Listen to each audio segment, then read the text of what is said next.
lyrical, sexy. You can see from the title, it's more of a love album.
Yeah. Welcome to another week of Manversations 2020. So What's that? thank you guys all for tuning in. I know we was out last week, but we wanted to make sure that you guys enjoyed your weekend and didn't have to run back here to shorten up your weekend to come and watch us and discuss some real great things for you guys. Wanted you to go out there, be safe with your family, enjoy the festivities, because I enjoyed my festivities this weekend. No doubt. And I know the fellas enjoyed their festivities as well. It was a great weekend. I will say, not so bad. Every year, people lose their lives. That's why we always try to camp. That's why we was campaigning last time and put out a warning for you guys on all of our pages to let you guys know to just be a little bit more cautious anytime you come around the holidays. And being that it was Memorial Weekend, one of the biggest weekends of the year for everywhere, we just wanted you to be safe and make it back home to your family and enjoy another week of whatever regular duties that you do. Um, Unfortunately, some people did not make it after this weekend. There were a couple of people that got killed, and condolences to their families, their broken hearts, and how they have to now rearrange their ways of living because some of the key people that got killed were male members in their family, which are people that brought home. They were the money makers, they were the breadwinners, and they also had children as well. And that's always a sad thing when somebody who is a father gets taken out and eliminated over some dusty Negro activities and toxic Negroes that's running around here just doing uh, ignorant and abstinent absurd stuff that just doesn't need to happen. And that's one of the reasons why we did this show is that we want people to change the mindset of our brothers. Shout out to Keith Wallace. A lot of y'all don't are not familiar with Keith Wallace. You can look him up on Facebook. And I think his latest video, he talked about how he ran into a guy in his childhood years that were gunning at each other. He said they shot up his mother's house. He had a gun to the dude's head, pointed at the dude's head, ready to blast the guy. Um, Mm. Through God's graces, through the universe, these two guys didn't kill each other, and family members weren't killed. I remember he was saying that he was shooting after his brother, and these Mm. guys shot after him, and I think one of the bullets hit him somewhere around his neck. And this was his testimony. So he said he was leaving a Trick Daddy picnic and he saw the guy that he said, this is my arch enemy. When you talk about Batman and Joker, this is what these two dudes were. And now you see Batman and Joker met up in a public area, no cameras, no nothing. And Joker comes up. Well, I don't know which one you would want to call Joker, but just imagine Joker coming up to Batman and saying, I appreciate everything you're doing. And that's what the gentleman said to Keith Wallace.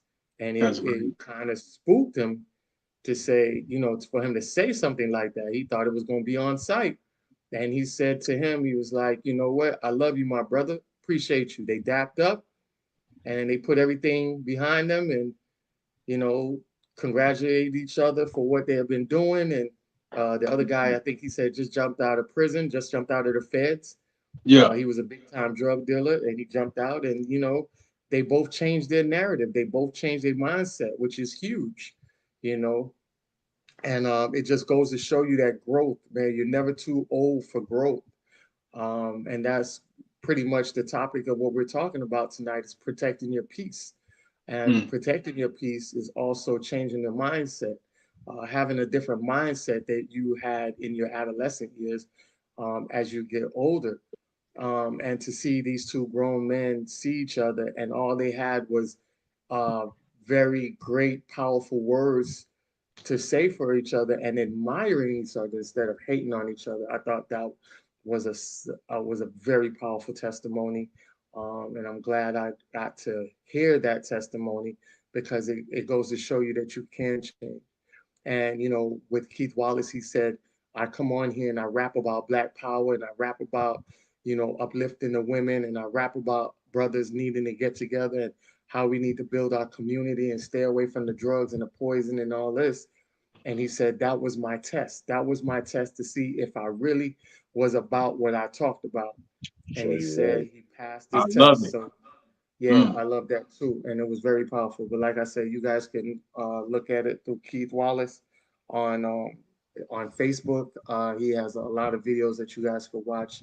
One of a very powerful underground and underrated rapper that is doing some great things and making some waves without the corporate ties behind it. This is all grassroots that he's doing, and he's still able to make powerful waves doing it, making powerful music. So salute to the brother Keith Wallace for doing what he's doing.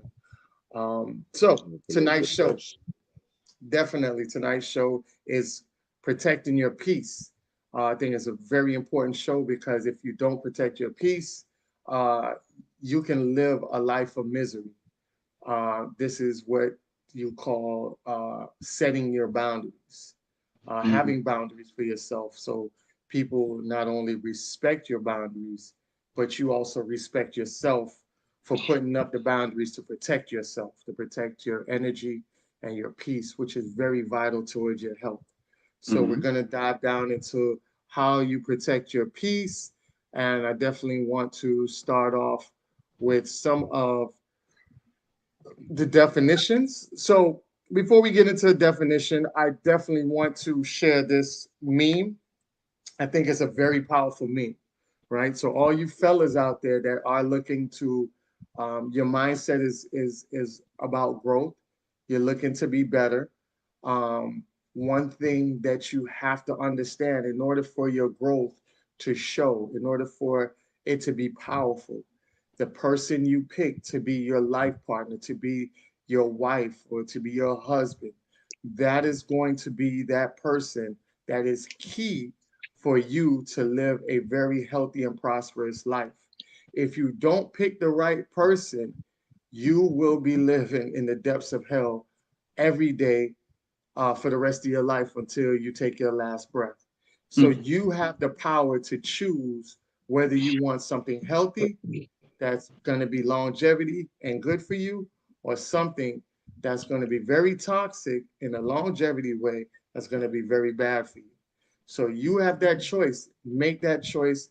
Make a wise decision because that investment that you make will either make or break you. So this meme says the worst prison in the world is a home without peace.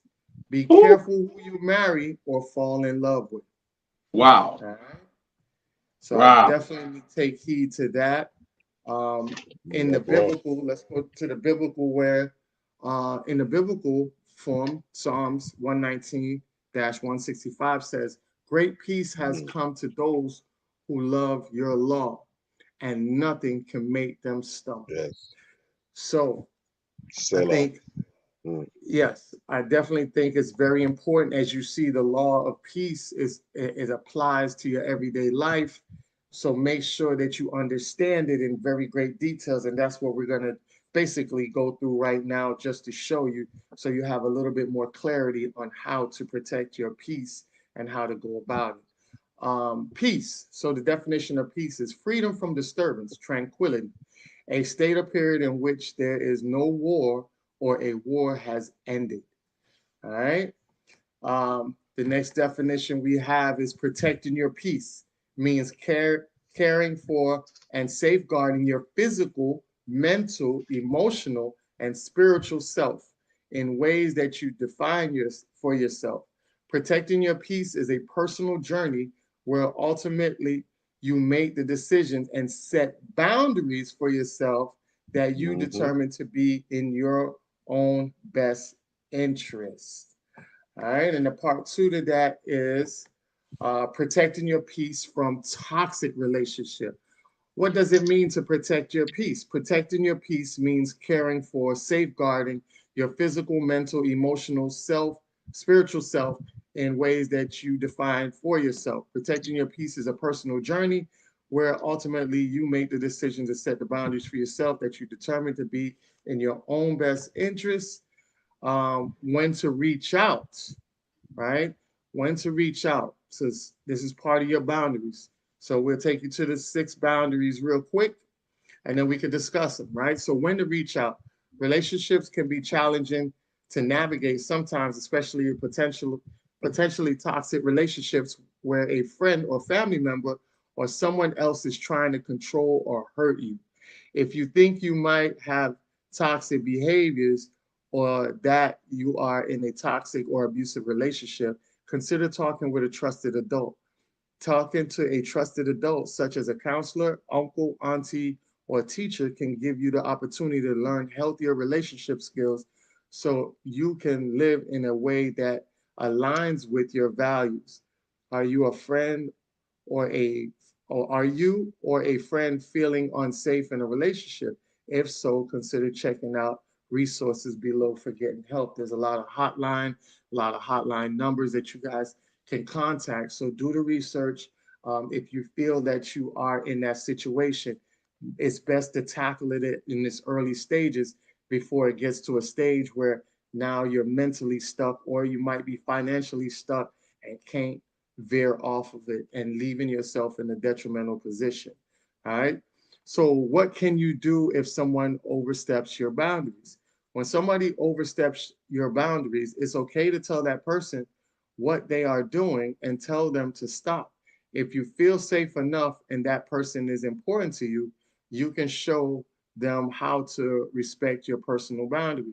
Keep in mind, though, that some people will refuse to respect your boundaries. In that case, it is your responsibility to protect your peace. And not everyone is meant to walk with us on our life journey. You deserve to surround yourself with loving people who respect your needs, goals, feelings, values. Remember, you are the expert in your own experience. Only you have the power to create or change your personal boundaries. Trust Mm, yourself. All mm. right. Um, so we're gonna go with I'm okay with listening to you, telling you how you're feeling, but I don't want to talk about my feelings right now. Overstepping. I told you if I told you how I feel, and you must be feeling the same way. I'm okay with having sex, but I want to use a condom and a dental dam. Overstepping would be you don't actually think we should use a condom, do you? I don't think you mean that. I Mm. need to I need to go to church every week. I won't skip a week if I can't help it. Overstepping. I don't want you to go to church because I'll miss you. Oh Skip for God. me. Um, Another scenario, I'm okay with giving you $5 this time, but I won't give you an extra 20. Overstepping. He gave me 20 and you need to give me 22. Uh, we can follow each other on social media, but I won't give anybody any login information. Overstepping. You might be cheating on me. Give me your login information. No, now I can, so no. Give me your login information so I can check your social media. All right. So those are situations where you say something and then they respond back with overstepping your boundaries in those scenarios. So if you find yourself somebody is saying that, then you know they're overstepping their boundaries and not respecting your boundaries. And you have to make the decision to, take it to the next level of however you want to do that.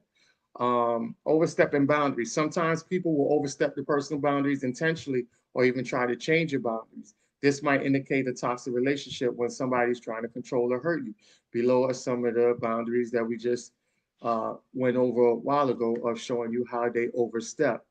Not going to go into that one, but respecting boundaries. Every person has the right to change their own boundaries at any time. This includes yourself, your parents, your grandparents, aunties, uncles, cousins, and even romantic or sexual partners. Boundaries play a very big part in creating healthy relationships with ourselves and others. Healthy boundaries let you be you and allow each person to protect their own peace.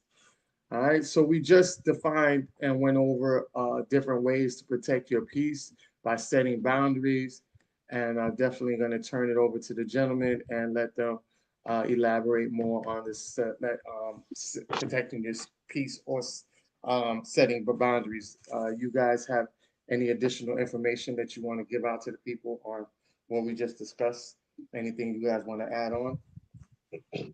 I mean, for me, the thing that kind of jumped out more than anything else, bruh, is the word boundaries. Yeah. Boundaries. They could have just put boundaries in a big ass font and covered the whole screen, and that would have been good for me because boundaries are paramount when you dealing with people, man.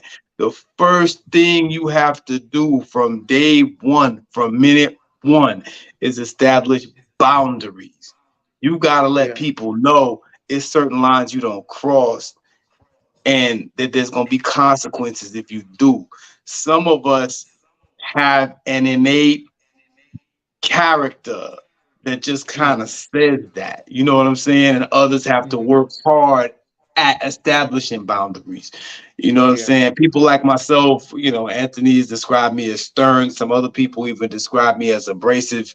You know what I'm saying? I can be, but I think that everybody, when they meet me initially, even though I may smile, and I may be cool or whatever the case may be, I'm not a confrontational dude, Mhm. but people know not to cross that line.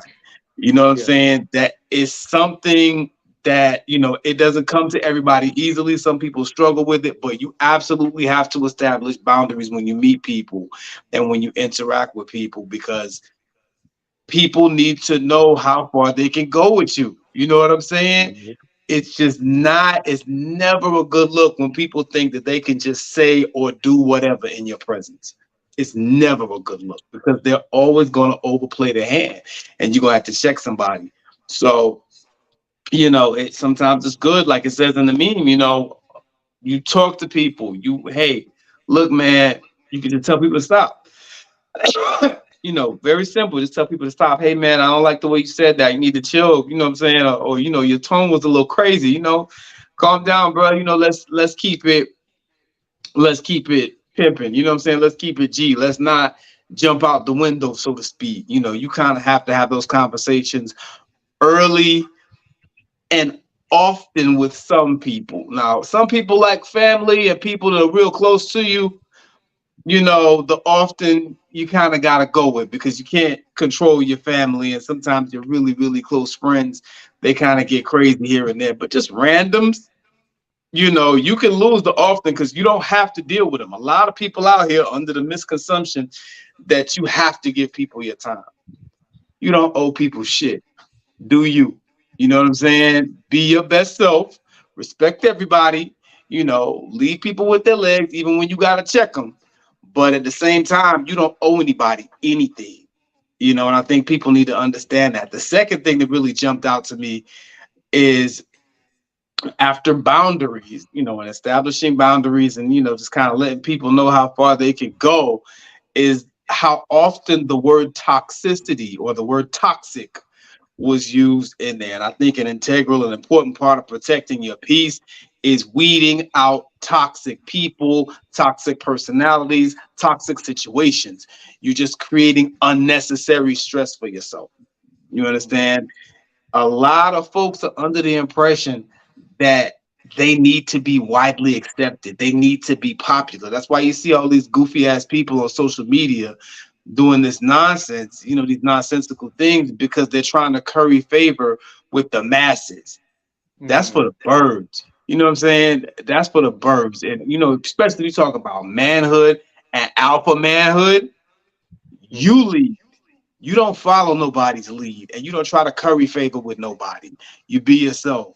And those that rock with you, rock with you. Those that don't, it is what it is. You know what I'm saying? But I think that, those are two very, very important things. Establishing boundaries, establishing them early and being very serious about the boundaries that you've established and weeding out toxicity and toxic people and people that exhibit toxic behaviors from your space altogether. You'd be surprised how peacefully you live and how well you coexist with others when you only invite those around that have like energy. You know what I'm saying? And have like-minded goals and so forth and so on. That is real peace. Well said. Bobby, you want to add in on that? So the good brother Major definitely did what he does as per usual. He didn't think it too much of a crime to dig in his storehouse and drop some of the many jewels he has on the people and on Yeah, us. So I'm not gonna touch what he said. He said what he said. No need to pick it up or go any further.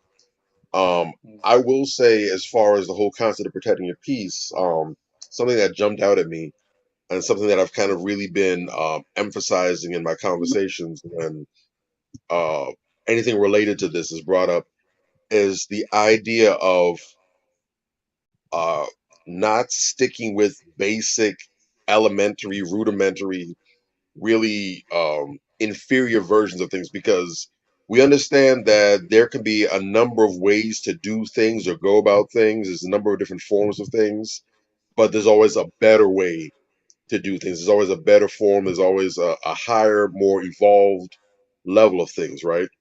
So we've spoken before about the mental model of uh, prevention being the highest form of protection. So, we talk about prevention and rescue, and a lot of people, when they talk about protection, they're really talking about rescue or being shielded from something that's happening.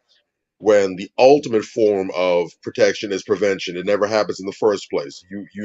There's never an opportunity for danger to pop off. You were never ever in harm's way to begin with. So by default, there's no need to rescue you from anything.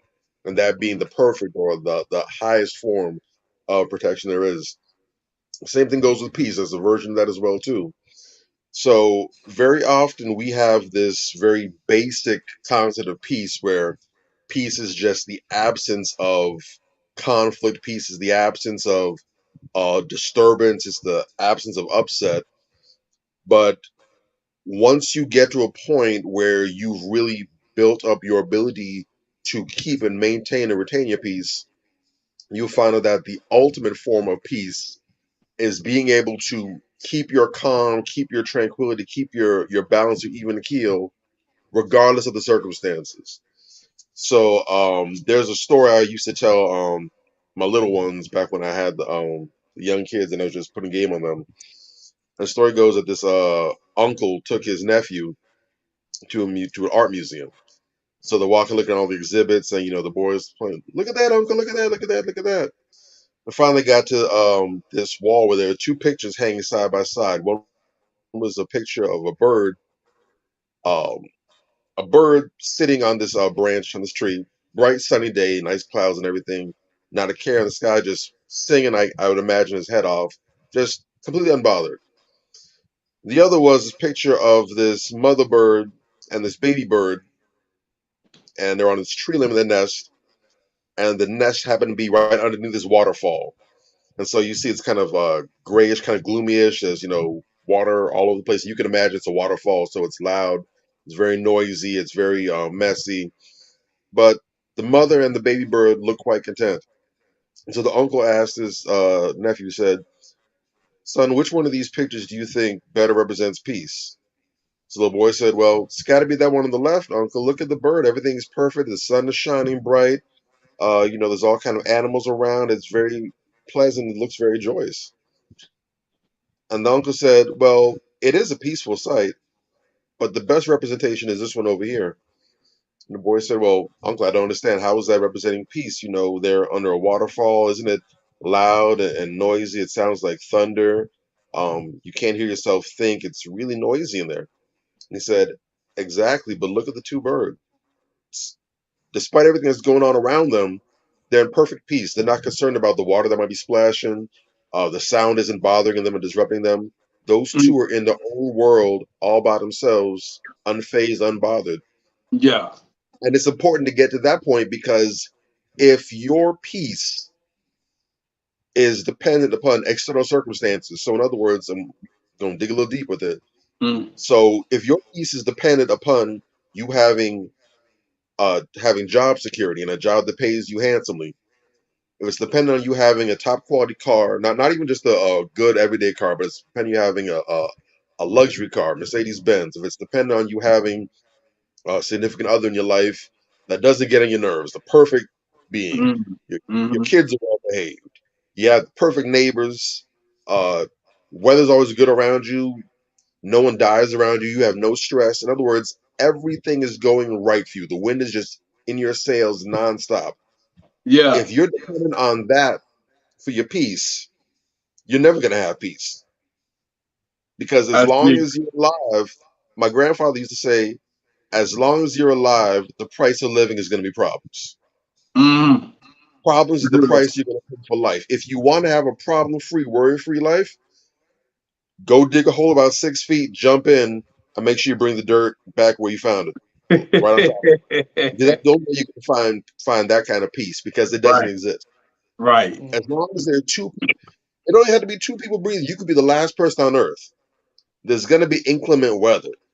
There's going Yeah. to be a defined food. You're going to be hungry if you don't eat. You're going to be dehydrated and thirsty if you don't have water. There's going to be some measure of problems in your life. So if you're really trying to have that peace to protect your peace, you've got to be able to build your mental toughness and your fortitude to a point where nothing that's going on around you phases you. Yeah, things happen to you, bad things happen to you. You might not be happy all the time. Things might come that worry you and trouble you a little bit, but the ability to keep yourself on an even keel where when things are good, you don't get too hyped. When things are low, you don't get too down. You're right there in the middle. Nothing throws you off your square, your circle. That's what real peace is. Mm. That's when you become bulletproof, just like those two little birds. So no matter what's going on around you, you're right where you need to be at all times. Nice. So I'm saying that because, like I'm talking about, people think that you need to have everything going perfect your way. Sometimes building your peace and protecting your peace and getting to that point is going to cause you for going through some things. I was talking with somebody the other day about trauma. We were talking about and not to go off in the weeds, but the subject was about cheating, whatever. Mm. And someone mentioned this sister who I respect in these comments. She made a comment about infidelity, what have you, and saying, sometimes just because someone cheat doesn't mean it's over. You have to look at the different factors that play into that. And as you can imagine, a lot of people responded like, "Oh no, someone cheats on me, I'm going to end the relationship right there. I can never trust you again. Once a cheater, always a cheater. All this stuff." Mm. And I said, you know what? I'm not going to validate anyone's perspective on that. If you feel that cheating is a deal breaker, that you don't come back from that, Mm. that's your choice. Nothing wrong with that. But it's easy to just take that and toss it in a box and say, well, this person cheated, they made a choice, that's the end of it. Because cheating hurts us. Male, female alike, that causes emotional trauma to us and pain. Right. And so our instinct is this hurts me, especially at a deeper level. You might be a really tough dude, really tough chick, you can do all kind of physical exertion, whatever, but that emotional damage that cuts deep. So it's our instinct to run away from that. I don't want to be in pain there any longer than necessary. So this person cheated. I'm gonna prepackage in the box and send it off. Mm. However, if you were to be able to develop some thick skin or to take a risk, prepare yourself to feel a little hurt, a little pain, and actually dig through and sort through what actually happened and how do we get here? Mm. Were the things that I could have done. Now, this person made their choice. They did that. That's on them. But was there anything that you did that maybe could have contributed to this? Is it something that you could have said, some things that you could have done that could have maybe led to a different outcome, inspire them to make a different choice? And you do those things, you look and you might find out, you know what? I did everything right. This was going to happen. This was inevitable. It was always about to happen. But maybe sometimes you find out that maybe, if you were just a bit more supportive of your Mm. significant other, Right. maybe you actually had loving, kind words, and maybe, you weren't meeting their needs and the cheating happened because they were looking for what they couldn't find in you and somebody else. Again, it's a choice, but if you dig deeper, you might find lessons that not just only make you a better person, but a better significant other. So in your future relationships, you're able to give this chance and be that better mate for the next person that you're with. So they get the best version of you. And there's a lot of things like that where if we will just grin and bear the pain, we'll go in and do the hard work, confront the things that's uncomfortable, that scare us, that hurt us, that's uncomfortable, that we're not very sure of. There's a lot of growth in those moments. Mm. You can become bulletproof, Teflon in those moments if you're able to dig in your pain and take something that was damaging and now flip it into something that builds you, enhances you. That's powerful right there. No doubt. And if you're able to do that and get comfortable with being uncomfortable, when you're able to actually find that joy, find those opportunities in your pain, now you get to a point where not only do you maintain your composure, but everything is a brick used to build you. So you go from a little a shed in the backyard that's all rinky dink and busted down to turning yourself into a mansion, to a fortress, into a castle. Because everything, good or bad, it all you feed off of it all. So Well there's said. different levels. So as we seek to protect our peace, 'cause that's the popular trendy thing now, talk about protecting my peace, doing all this, whatever. Let's make sure that protecting our peace doesn't just mean running away when things are hard or uncomfortable. But let's make sure that there's a significant portion of protecting our peace that looks like rolling up my sleeves and getting ready to take some cuts and bruises in exchange for a better, stronger exterior and interior. Mm, Nice. Well yeah. said. Very well said. Mm. Very, very well said. Also, we was talking about earlier about how your mate is a vital and important piece of your piece. Um, and I think choosing a mate that is so much into you and don't see anybody else is the ultimate goal to get. You want to be invested in your mate wants to be invested in you as well. And I Yeah. think sometimes, fellas, you guys might pick a woman that, might not be so invested into you like you are invested into them, and it creates an off balance.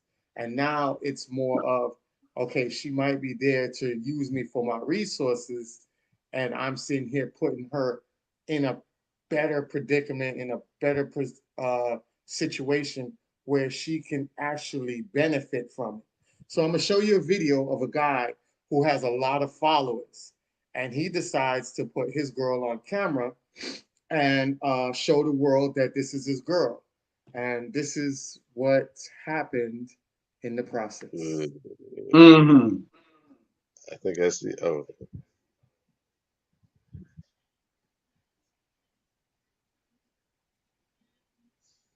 All right. So I had to cut the music off because there was music on there.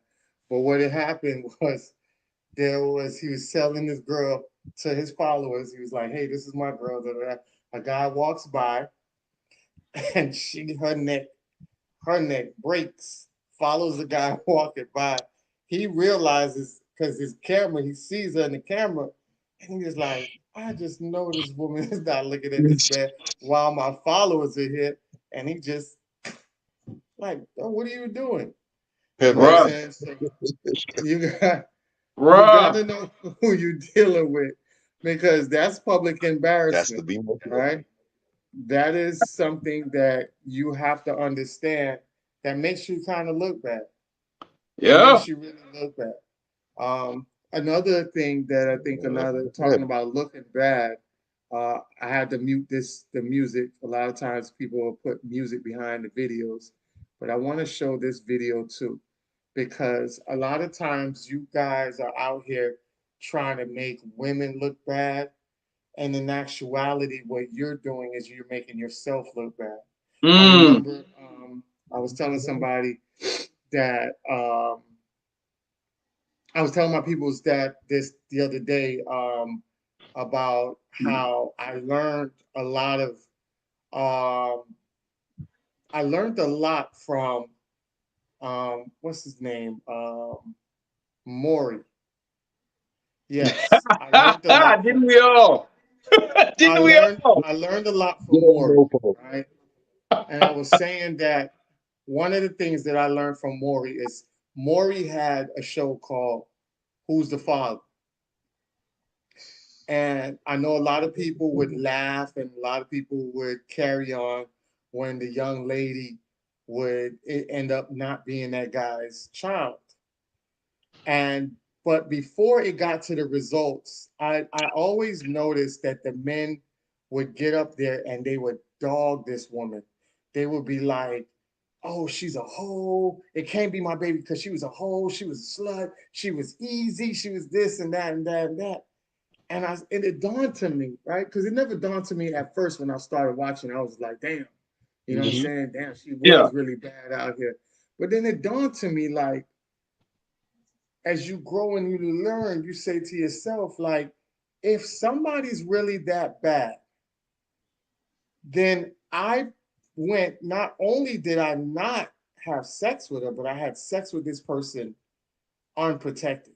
Mm-hmm. Now I'm out here with umpteen million people watching me on TV talking about how bad this girl is, but it's a possibility that that child might be mine. And I'm like, that don't make her look all the way bad, bro. That Yeah. actually makes you look very, very bad, Mm-hmm. because that lets me know, as a man, you knew all of that and still Yes, proceeded still. to go forward and have sex with this woman. And not only Telling on have yourself. sex, have unprotected sex, and Yep. put yourself in a situation that could have been way more dangerous, because if she had AIDS or any other disease, you would have now end up acquiring that as well. That's You your put ass your life on the whooping. line. Yeah, you put your life on the line for a woman that you knew wasn't ish in the first place. Right. So I want to show this video because this video went viral. And even though this guy is putting this girl out there, in actuality, dude looks really, really bad.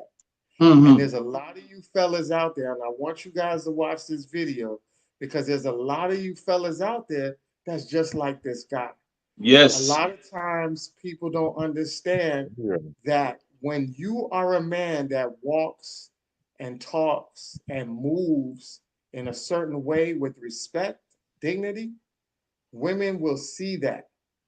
When Mm-hmm. you running out here being a goofy, because you might have a nice little car, a nice little wardrobe, and you out here being a goofy, and you just picking any chick to just, throw it up with, and try to hit on, and rack your numbers up, you're actually making yourself look real bad.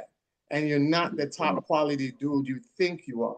Real Because talk. a real guy would not be in this situation. A real guy would have reacted off rip and not continued on with the dumbness. But I'm going to show you the video so you know what we're talking about. And then you guys can comment on it. Yeah.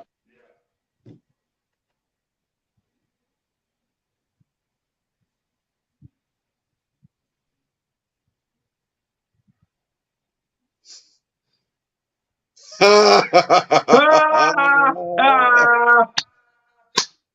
All right. Oh, So, damn, bro. Hold up. I ain't Hold catch it the first time. I didn't get it the first time. I read the up. news the second time. But to your point, and to your point, yeah. that's what it is, right? But he's still sitting there with her bouncing up and down on him like an asshole. At no Exactly. point did he bench press her, did he launch her Exactly. across the room. She didn't Exactly. get thrown to the Exactly. ceiling, nothing. Man right there. Hey, But you rolling with it. he complaining about Subway leaving the tuna fish out overnight, Right. But but he he's still eating right it. there in line with his bread out, selling get Right. two scoops. Oh, Yeah. But he about to eat it. you gotta pick a Oh, snuggle. this Is nasty that problem bastard. or ain't it? What we doing? Bruh. And see, that's the difference. I often talk about some of the cats that we know, us in particular, some of the cats that we know, and how we're a little more involved than some dudes, man. Like, Yeah. because I know any number of dudes just like that. You know what Yeah. I'm saying? They'll talk bad about a chick. Oh, she ain't shit. She ain't she this, she that. You know, she got hygiene problems, like my dude just said. And then they just be right up there sniffing under her ass like it's all good. You know what I'm saying? Correct. Like brothers like us, if we see that's what it is, we get up. Correct. You know what I'm saying? Like real talk. Like that ain't the play. Will If not you be there for see one what nanosecond it is, longer than is necessary. bruh, are you serious? I'm telling you, I remember back in the day, there's a girl that I messed with, and that was a situation. You dig? And bruh, pretty as she was, nice as she was, as well as we got along, it came down to it, and XYZ start happening, things start moving, and I caught a whiff of that stench, bruh. I made up an excuse. I gotta go. I don't feel right. This ain't right. This ain't the time. It's too early. I mean, I start pulling out chick excuses. It's bullshit. You know, like I gotta go. It's not right. We're too good of friends, bruh. You gotta be smarter than that. You dig? Yeah. We I as do never men, too, man. Now see, yeah, if I had a second to really compose myself and catch myself in that moment, I probably would have smooth cussed her out and really ran her self esteem straight to hell. Because at that I'm point, just saying. I felt like I was being set up. But You I dig? was really traumatized because I've always been, as long as I've been alive, from in all respects, Yeah, always been a hygienic, sanitary person. I wouldn't say right. OCD and not a germaphobe, but me and put it this way: once the pandemic was out, and all of a Yeah, sudden now we got all these commercials and stuff about how to wash your hands and all this stuff. yeah, I had to make relatively very little changes to the way I live my life on a daily basis because all this stuff they're telling people to do, for me, that y'all talk about this is what you do in case of a pandemic. For yeah. me, I call that Tuesday. You damn I, right. sanitizer, stay on deck. Bruh, Watch your cleanliness hands for is 20 next to seconds. I godliness. wash my hands for 30, 40 seconds. I do it till I do it till the gel soap is all nice and but it's actual it ain't even gel, just suds. Yeah, I'm you that damn way right. life. So for me, it's nothing. So when I get hit with that, I've never had no viruses, nothing. So when Mm-hmm. I'm confronted with this, I panic. This is foreign to me. I don't know what this is. I don't. I don't. Some dudes they live that life all the time. That's all they know. For me, this is new, and I don't want this to make this to be routine occurrence. So I got the hell out of Dodge. But you gotta have those abilities. I was talking. Actually, funny enough that this is coming up because I was talking to one of my dudes who lives in St. Louis. Shout out my man T Raw Yeah, and real thorough, real solid brother. Real smooth dude, not on any cocky or arrogant stuff, but just a humble dude, but real smooth. You yeah. know, mouthpiece is tight. Mm-hmm. There's this other dude that he introduced me and some other people that know him too. This dude that's same area as him. Dude was just hating on my man because he literally turns stuff down all the time. Like he'll be talking with gorgeous women, whatever, bad sisters, everything on point, check all the boxes, and Yeah. just kind of casual, nothing crazy, just having a conversation for the sake of conversation, just topping up. Dude was here back talking, like talk outside of his neck, talking about when he was around, talk about, yeah, man, he always talks to women out here, but he don't make a move on anyone. I think some people out here talking about saying he's gay behind his back. I'm like, we like, hold on, this is our partner. You ain't gonna be talking greasy about him, like, I mean, all of Right. us. So what do they need, drop or lull or like, well, go on. One person like, all right, well, so when they say that he's gay, what do you say to him? Mm. And Right. he got quiet, like, oh, no, I'm not, I'm just whatever. But dude just Right. hating. And apparently, Bitch made. we didn't speak about it. We brought up later on with my man T, and he was Mm. like, you know what? This is the second time that I heard this happen. Actually, it's the third time I heard this happen that he just be dry talking because apparently he's lame as hell. He has no mouthpiece. When he comes, he's that aggressive dude that just try to force interaction. He has no play whatsoever. The But he's incel. that dude. So man's secretly hating this man's life right there and there. And funny enough, he actually brought it up to him like, "Hey man, from now on, don't call me. I see you in the street. It's no hate or nothing, but we nothing now."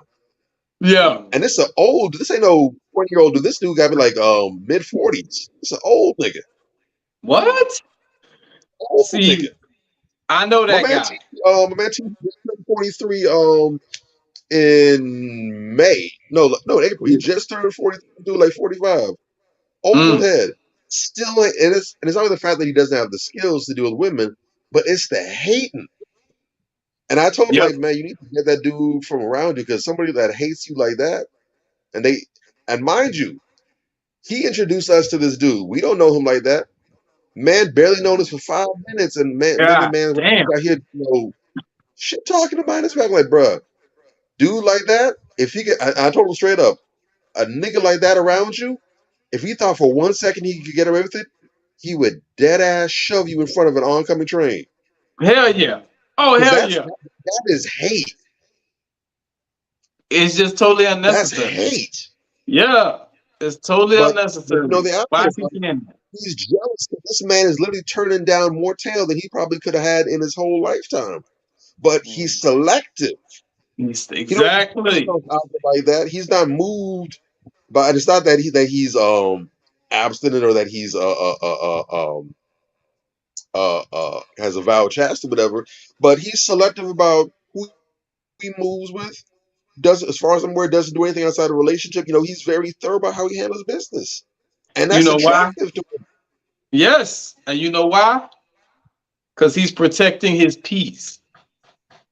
You dig? He Because ain't that kind of dude because maybe back in the day when he was younger, but at this point in his life, at least, ain't no women in the bushes. When you gonna come, E.T.?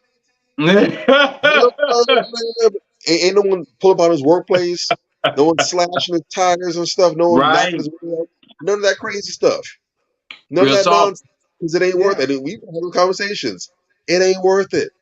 Nah, bro. No matter Nah, what she boy. look like, what she can do, it's not worth it. The peace is essential. Yeah. I told It's a somebody It's worth requirement. gold. But for some people who can't fathom that, some people, and that's a whole other topic we can get into if we want to.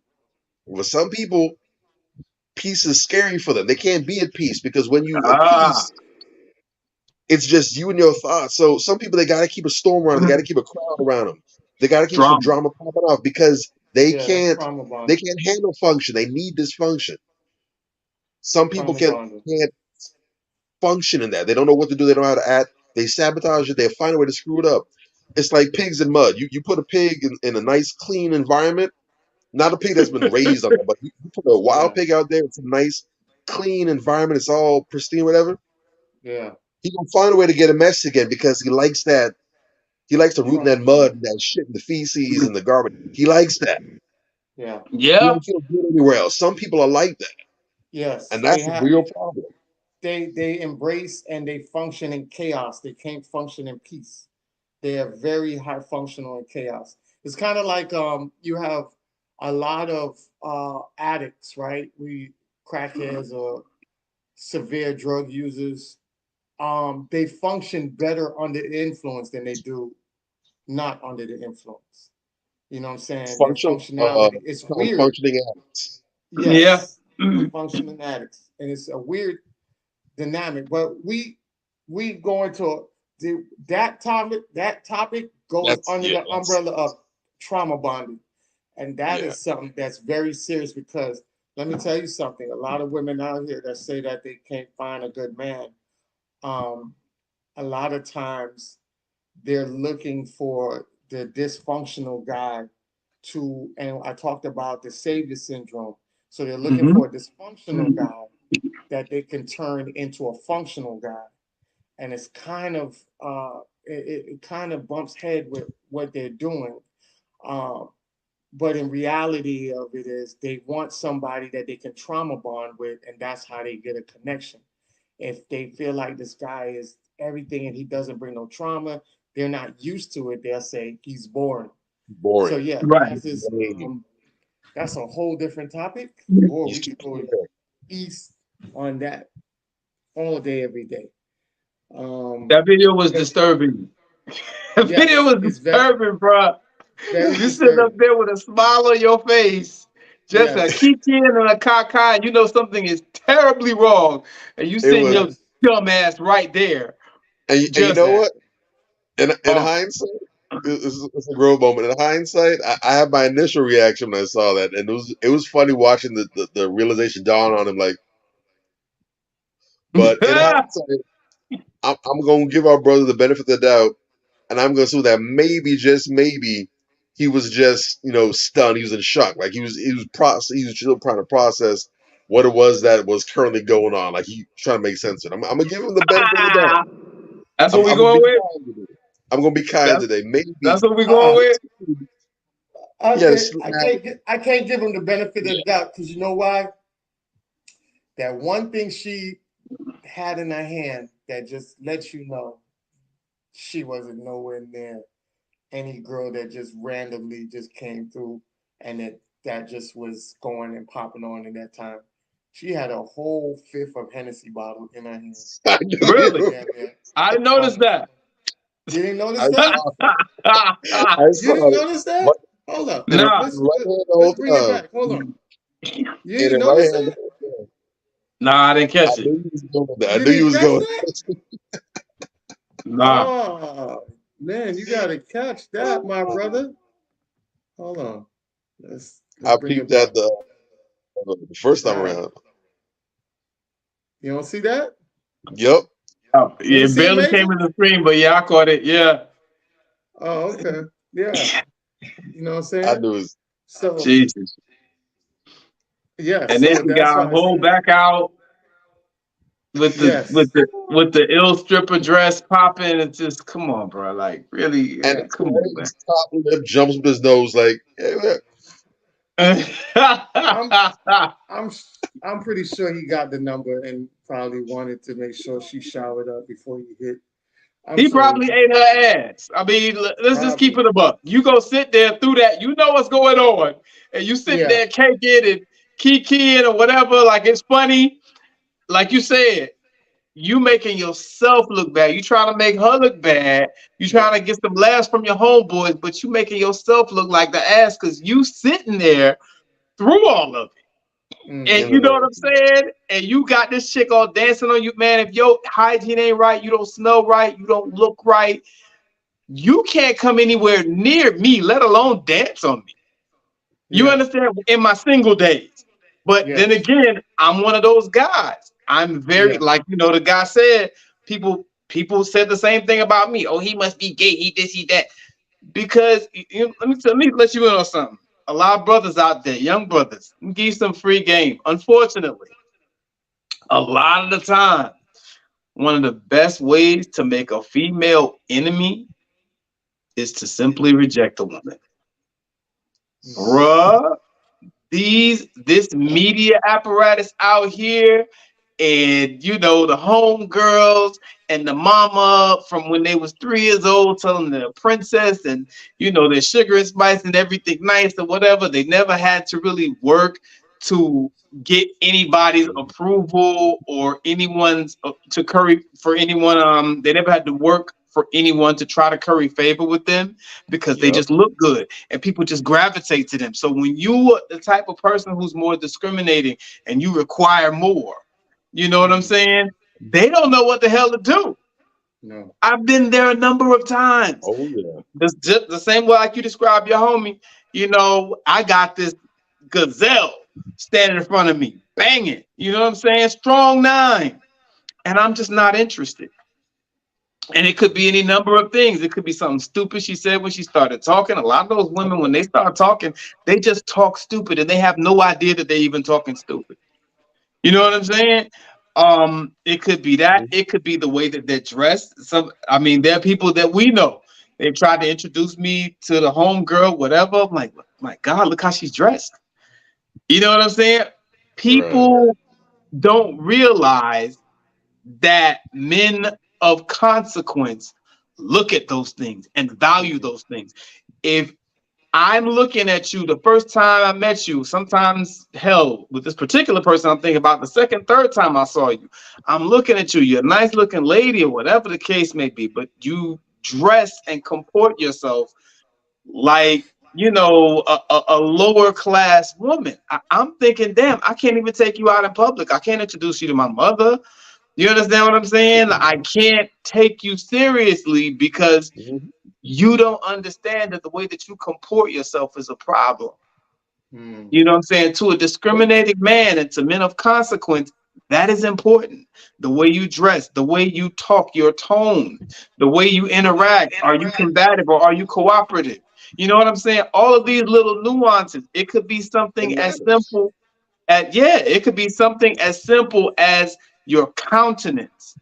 You know what I'm saying? Like this woman that everyone's still talking about, they're still dragging Ebony K. Williams. They're still dragging this woman. But the thing is, And I'm okay with even that. yeah, okay, I am too. I am too. They can I'm light okay her with ass up long as they want to.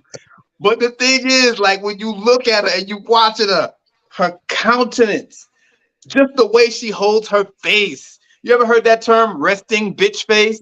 Okay, you dig? It's just the way she holds her face. She always talks with a smirk. There's nothing pleasant about this woman. that. At All these all. things matter. And if you Yeah. just, I would rather have a chick that's a strong 7.5, who's pleasant with a kind demeanor. She's cooperative. She's pleasant. When I call her, she's happy to hear from me. Than to have a 9 that's a quote unquote bad bitch and she don't know how to loosen up and have fun. You feel me? Mm. You could just tell from looking at her, or you just feel from looking at her that this is just a bougie bitch. That ain't cool. You understand what I'm saying? So there's Mhm. levels, man. There's levels. And I don't loosely use the term bitch, by the way. I just want everybody to know that. I'm just saying, I'm speaking from the standpoint of how a lot of brothers will look at a certain type of woman. You understand what I'm saying? And if you're giving that vibe as opposed to, you know, damn, this is a nice young lady, she's really friendly, she's really got a bubbly personality, I want to be around her. It's night and day, y'all. It's night and day. Oh yeah. You dig? And that Yeah. is like I told Bob just now, that guy's protecting his peace by not messing with these, some of these women. They're so beautiful. So, oh my God, her body's banging. But yeah, look how she carries herself. And he has the foresight to know that if I don't walk away from this, I'm gonna have a crazy on my hands, and that's gonna disturb my peace. I'm not gonna. We might have a little It's not worth interaction. it. I might hit it for 60 days, but it's gonna be hell during and definitely after that, or it likely So would be. You know what I'm saying? yeah, so I'm glad you Absolutely. said that because I had a video Yeah. and now it aligns with what you just said because you said that women to be the number one enemy is rejection, but Mm. also Mhm. it can be that you're asking sensible questions. True. Now, when you're asking sensible questions about what she's doing, Mm-hmm. now she takes it personal, and now she's looking at you like you're the problem, and all you're doing is trying to figure out who she is Always. and to Always. see if she's going to basically flow in a way that is also very healthy for her as well. So I'm going to show you this video, and it's going to explain what I'm talking about Yeah. because this girl actually went off the left end because a guy asked a simple question. And I think it was a dope question to ask her because I would have Okay. been the same guy who asked the question. So he dodged the bullet because her response wasn't a woman that comes with peace, as we say. Yeah. So I'm gonna definitely let you watch this and then we could chop it up Friends, about I need some advice. I need y'all to tell me if I should leave this nigga alone. So, I mean, the answer Oh is God. yes. Oh God. But is this a reason to do it?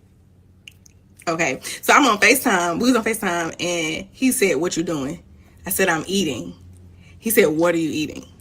I said, "Turkey necks." And he said, "Why are you eating turkey necks at 11 o'clock in the morning?" I should leave that nigga, right? Because why would you ask me that? Like, is there an inappropriate time to eat turkey necks? Like, like I'm genuinely confused, and I feel like this type of confusion is it. She Jesus said, Christ. she, only hold on, she said, is um, I don't know why it's That not, this is type of confusion is clearly a I don't woman know why it's who not either searching. thinks Huh? that is clearly a woman that I would say I hope she's joking, but I know she's not. I know she's not. That is a woman who either thinks or has been led to believe by thirsty simping dudes that the sun that we all rely on for our daily sustenance rises and sets from her ass. Yes. Yes, real talk, Yeah. real talk. That is what that is. I mean, and I don't know the way that he said it, but if She that's got what he said backlash. to her, anything short of yelling it at her or giving her the nastiest, dirtiest look while saying it, anything short of that is not deserving of the response she's talking about. That is absolutely crazy. So he can't make a See, comment about why you eating turkey necks at 11 in the morning. My it's God. it's a it's a Bruh. it's a logical question. Like if somebody eating turkey necks, as a man that's interested in you, I want to know why are you eating at 11 o'clock in the morning? Do I need to send you some money to get some? Are you really struggling like that? It's a question of concern. It's nothing for her to get upset like that. And they ripped her in the comments about it. They ripped As, her. Listen, Men as they and should. women ripped her. listen. You As know they what I'm should. saying? That is Right. beyond unreasonable. All she had, I mean, I don't know why you feel some type of way about that, but I mean, if you don't feel like going in depth, all you gotta do is say something like, "Well, it's really good. I love it. Turkey necks are my favorite. I can eat them all day. You know, if I can only eat one food for the rest of my life, it'll be turkey necks." I mean, there's a number of very easy, brief responses you could have given to the question, and I'm pretty sure that would have been the end of it. Bruh. Now, if you want to make that a focal point of conversation for the next 10, 15 minutes, okay, then I'm right there with him. You know, I got her back on that. Yeah, you might believe that's a little weird. That's kind of obsessing about turkey necks now. He's on it more than you are. But Mhm. one brief little question, I don't know. Should I leave this? Bruh. There's so many things wrong with this situation. Number one, the obvious. This woman is an idiot. She's a moron. You don't take a question like that with any degree of seriousness. You dig? What you doing eating turkey neck at 11 o'clock in the morning? That is not a question that is being asked with malicious intent. It's just one of those Bay questions. You know what I'm saying? When you talking to a girl and you kind of jibbing with her, you rocking with her, you ask her a little silly stuff. It's not that serious. Yeah. And Right. right back to what I said before, when you have these very beautiful women, beautiful sister, I call a woman like that a total waste of beauty. Because as soon as she opens her mouth, shit just starts coming out. Mm, Secondly, on top of the obvious, the question wasn't that serious, whatever the case may be. You go on live and you ask your followers, you're sharing information very, this is detail, this is something that happened between you and another person. It's not meant for public consumption, dumbass. Like it wasn't anything serious where, oh, he tried to holler at your sister. You felt like he was flirting with your sister. Okay, should I leave this guy? Should I stop talking to him? No, this is a very basic, rudimentary question. It's nothing that serious. It's playful. I would almost say he asked her that, just almost in jest. You know what I'm saying? Just kind of Mhm. low key flirting with you a little bit. You know what I'm saying? And this is right. your answer. You go and put him on blast and share this with all your followers. Is a lot is to be said about these new kids in the younger generation where they feel like they got to take everything online and do a poll and ask their followers that quite frankly don't have any more sense than they do about such a thing. You know what I'm saying? So that's the second thing that I see wrong with it. You're just sharing this with your followers for any reason. But the first thing that actually jumped out to me before anything else, do y'all think I should keep talking to this nigga? You have to be very mindful of women who refer to men generally, especially to a broad group of people, as niggas. Mm, 95% of the time, those women are not worth your time. You understand what I'm saying? Because, I mean, even if you wanted to ask that question, okay, there's this guy, blah, blah, blah, okay.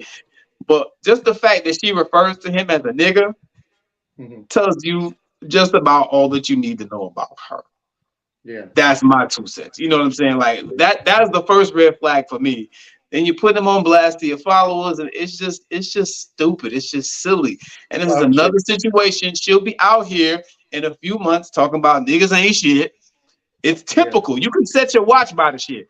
Niggas ain't shit. And where all the good men's at? Y'all 50-50 brothers. Y'all roommates. She be talking that dumb shit. In another few months, that's probably a perfectly decent guy that, she probably stopped talking to over something stupid. We got to be smarter than that. Like, really? Yeah.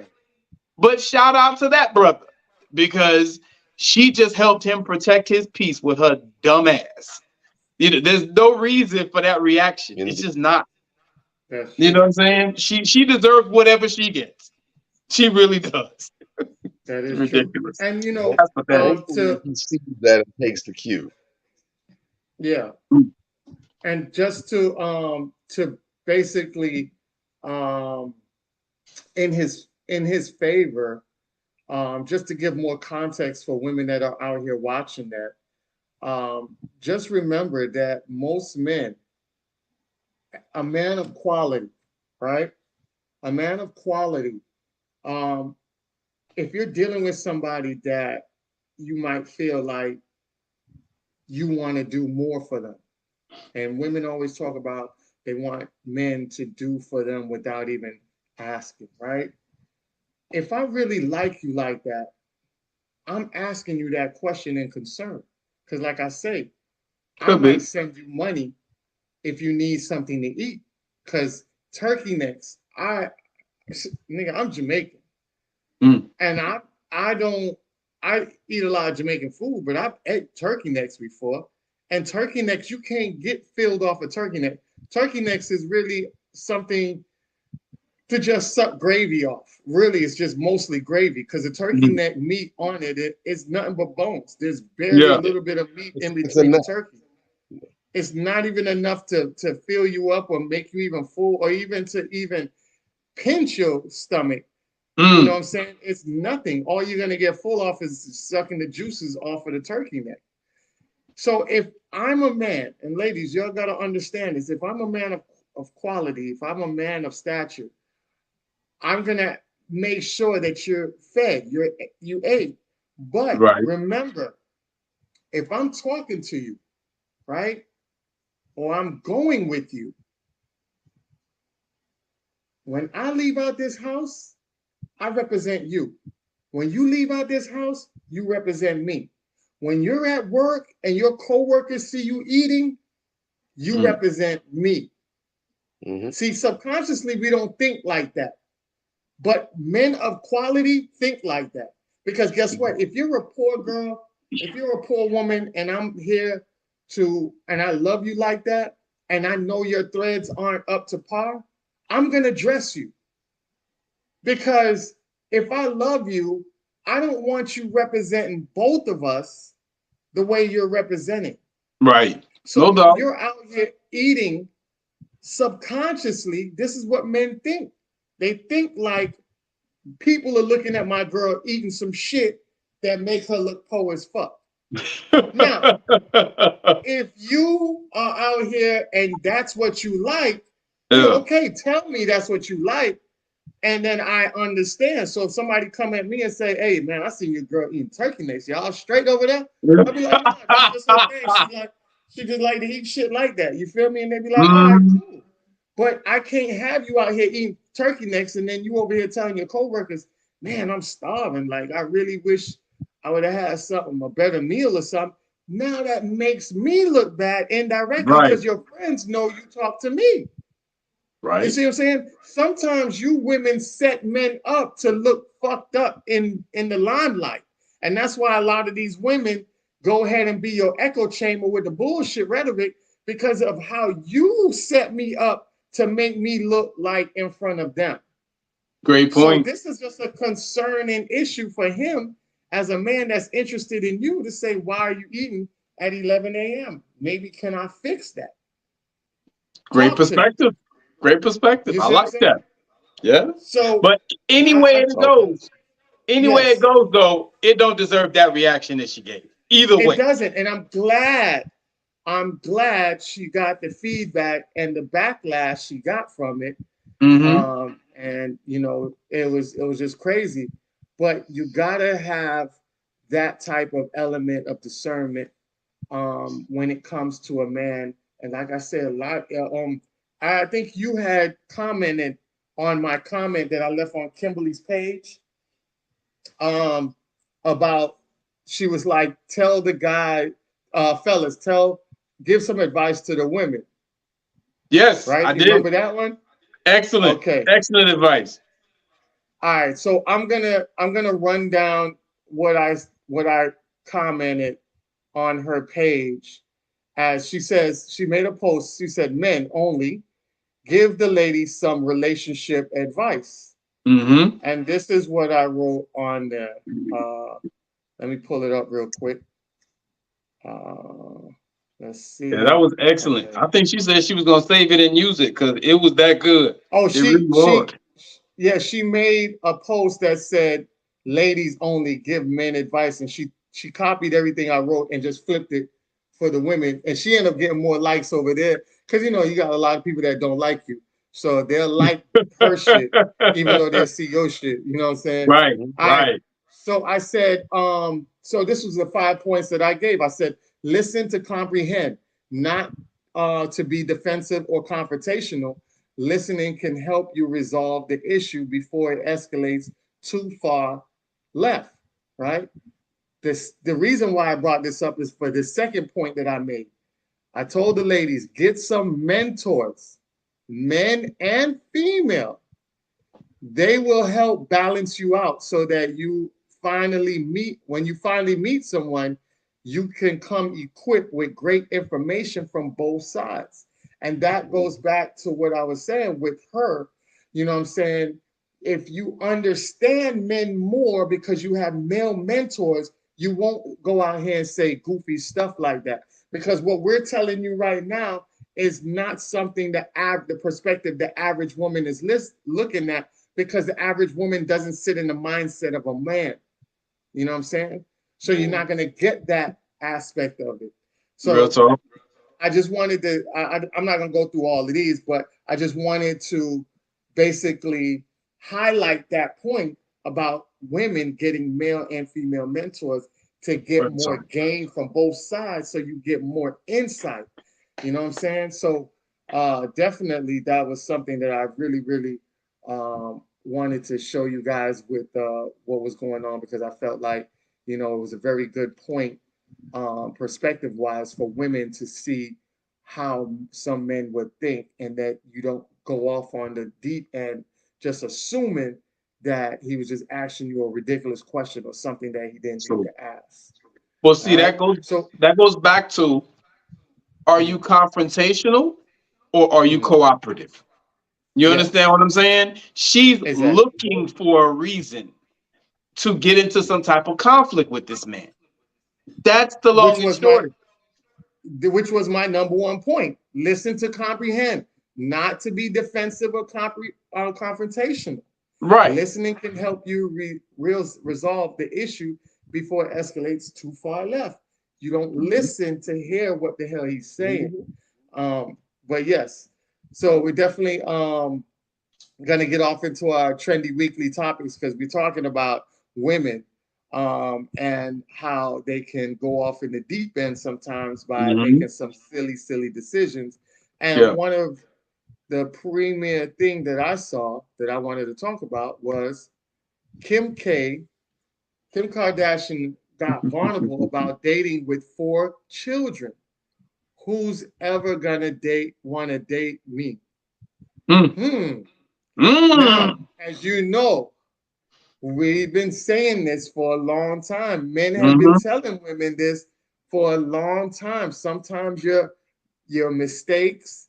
Well, she was married and she ended up leaving her man, or leaving Kanye for whatever reasons. It's a little bit more different because she was married. Yeah. But you have women out there that's not married and have 3, 4, 5, 6 children, and sometimes from multiple men. All her children are for one man. But as much as she has one man and 4 children, Mm. she, as a celebrity who is widely admired by a lot of people, still says that it's going to be difficult for her to go out there in the dating field to date somebody. And guess Mm. what? Guess what's Mm. the power? Guess what's the critical point here? How long Every we got? woman, every woman, every woman wants high power, high value man. Mm-hmm. High value men don't normally pick up women with children. They want Period. to establish children of their own. They'll go all the way down to 28, 29 to go get somebody, to get a younger girl pregnant, than to Mm-hmm. deal with somebody up in the 40s and almost 50s with Mm. 4 different children. Mm-hmm. And that's something, this is where we said the reality that a lot of women are very delusional about the dating pool. This is the reality of it. This is what we're talking about. And when men say this and we tell you this, a lot of women get offended. It's not for you to get offended. We're trying to help you so that way you can find the person that you love and the person that you want to get with. I saw Right. somebody, what's so crazy? I saw a woman earlier today, and I was on the post, and she was talking real greasy about Kevin Samuels and about how he rolling over in this dusty grave. And the reason she said that was because she said that Jeff Bezos, he had got a divorce from his wife, and now he's dating a woman with 3 children. And she was very joyous about that, right? And she said, well, he was rolling over in his dusty grave, and he ain't have nobody. So I was saying to myself, like, it's crazy how women joyous or be very joyful about somebody's death like that, especially a man that's out here that was trying to give good advice to women so they can better the position that they're in.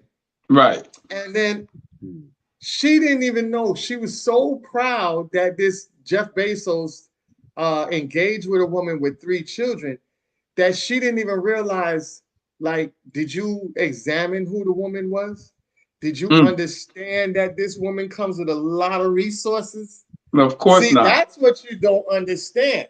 Of course See, not. Yeah. you're looking at something that you connect with, or you're looking for a point to make, and you're Mm. not even looking at the entire picture of why he selected a woman. A man that's that powerful, you think he's just going to select any woman with 3 children? If that woman didn't come with a lot of resources, if that woman wasn't powerful herself, that's the Exactly. question. That's the reality, and that's the perception that you have to realize. Real talk. So Look when at you the out whole here, picture. And yes, then when not you only out here that, trying, yeah, go ahead. no, not only that, this isn't some baby mama who strips on the weekend and got a whole bunch of kids in tow, and now he's picking her up. This was someone's wife. If I'm not mistaken, she's divorced. And Mm-hmm, someone, Kardashian, she had her children with her husband. mm-hmm, So there's a different mindset yeah, for the most part that exists between there's a difference now. A lot of people try and say that it's not, but there is a yeah, difference in terms of structure, in terms of prioritization, in mm-hmm, terms of being organized, in terms of putting things in order between a woman. I won't even just say woman. I'll say a person because it can also apply with men as well too. There's a yeah, difference between someone who is divorced and who's widowed, and a person who's just got baby mama, baby daddy status. They're unmarried. They have their children and just whatever went along with the wave of whatever happens, or just throw the knife up in the air and just hope it doesn't land on you. There's a yeah, difference between the two of those. Mm-hmm. One shows forethought, one shows careful planning. Especially considering in most cases, you can be pretty sure in most cases that if they were married and had their children, it wasn't they were hands off each other until they went down the altar, and the first time they laid hands on each other was the honeymoon night. You can be pretty sure that there was stuff going on beforehand, but yeah, they valued their status to say we're not going to go ahead and make permanent connections with each other before we have mm-hmm, made this pact in place. We have this thing on paper. We're legalized. We're 100%. We've made this ultimate commitment to each other. Now we're going to go ahead behind that and seal the deal and do this permanent thing that can't be undone. They Right. didn't put the cart before the horse. So there is a difference, and I can pretty much be now. Even in this situation, that's not a guarantee. Mhm. Because for the most part, it's still true. Most men, especially if they don't have children of their own yet, most men are going to want who don't have children of their own are going to want as Jason Black would refer to it as a clean slate Mhm. or as close to Agreed. that as possible. Mm-hmm. But if you're going to go ahead and look at someone entertaining a partner who already has children, Mhm. typically the minds in terms of who has their priorities or who understands the importance of family and structure and everything, you're typically going to look towards a I would say the order probably would be a widow or widower first, then you have the divorcee, then you'd have the unmarried mother or father, what have you. Because again, it's the structure and also the lived example. You're living it. You've shown that this matters to you, that the order matters to you. It's not something that's random or the Yeah. chance. Pretty sure he wouldn't be replicating that with someone who's just a baby mama. It's not the most pleasant thing to hear, but again, we're talking about protecting peace, and as I mentioned earlier, leaning into that which might be hurtful for long-term gain. So the medicine might be bitter to swallow, but you swallow it, you can digest it. It's going to make you better. That's it. But like Mhm. you also said, you have to, and this is something that particularly women tend to struggle with. You have to understand that once certain things have happened, you're going to have to start making concessions. Yep. Mhm. This is not a buffet. You can't have everything your way where you get everything on the plate. Even as a clean slate, everything you have going in your favor, there's still going to be some level of concessions because ultimately, at the end of the deal, no one's a perfect person. Which means people while you have your standards that you're not willing to necessarily settle on, other Mm. people have their standards too. So Mm-hmm. the same way how some men are going to fall short, they're not going to check all the boxes for you Yeah. as amazing and spectacular and one of a kind limited edition broke the mold when they made you think you are. Guess what? Your ass missing some check boxes for You some other listen people. to you damn right. And And Exactly. if that's that's the okay. case where everything is running in your favor, you can only imagine if you have these other drawbacks, some baggage here and there, some things that aren't quite desirable, you got to Mhm. make some more concessions. Yeah. Um, Some so that means you might need to lower what you're looking for in terms of a partner, in terms of their income. Mhm. Maybe you were squarely against having dealing with a man that has children. Now you might need to start looking at some fathers, especially if you have children of your own.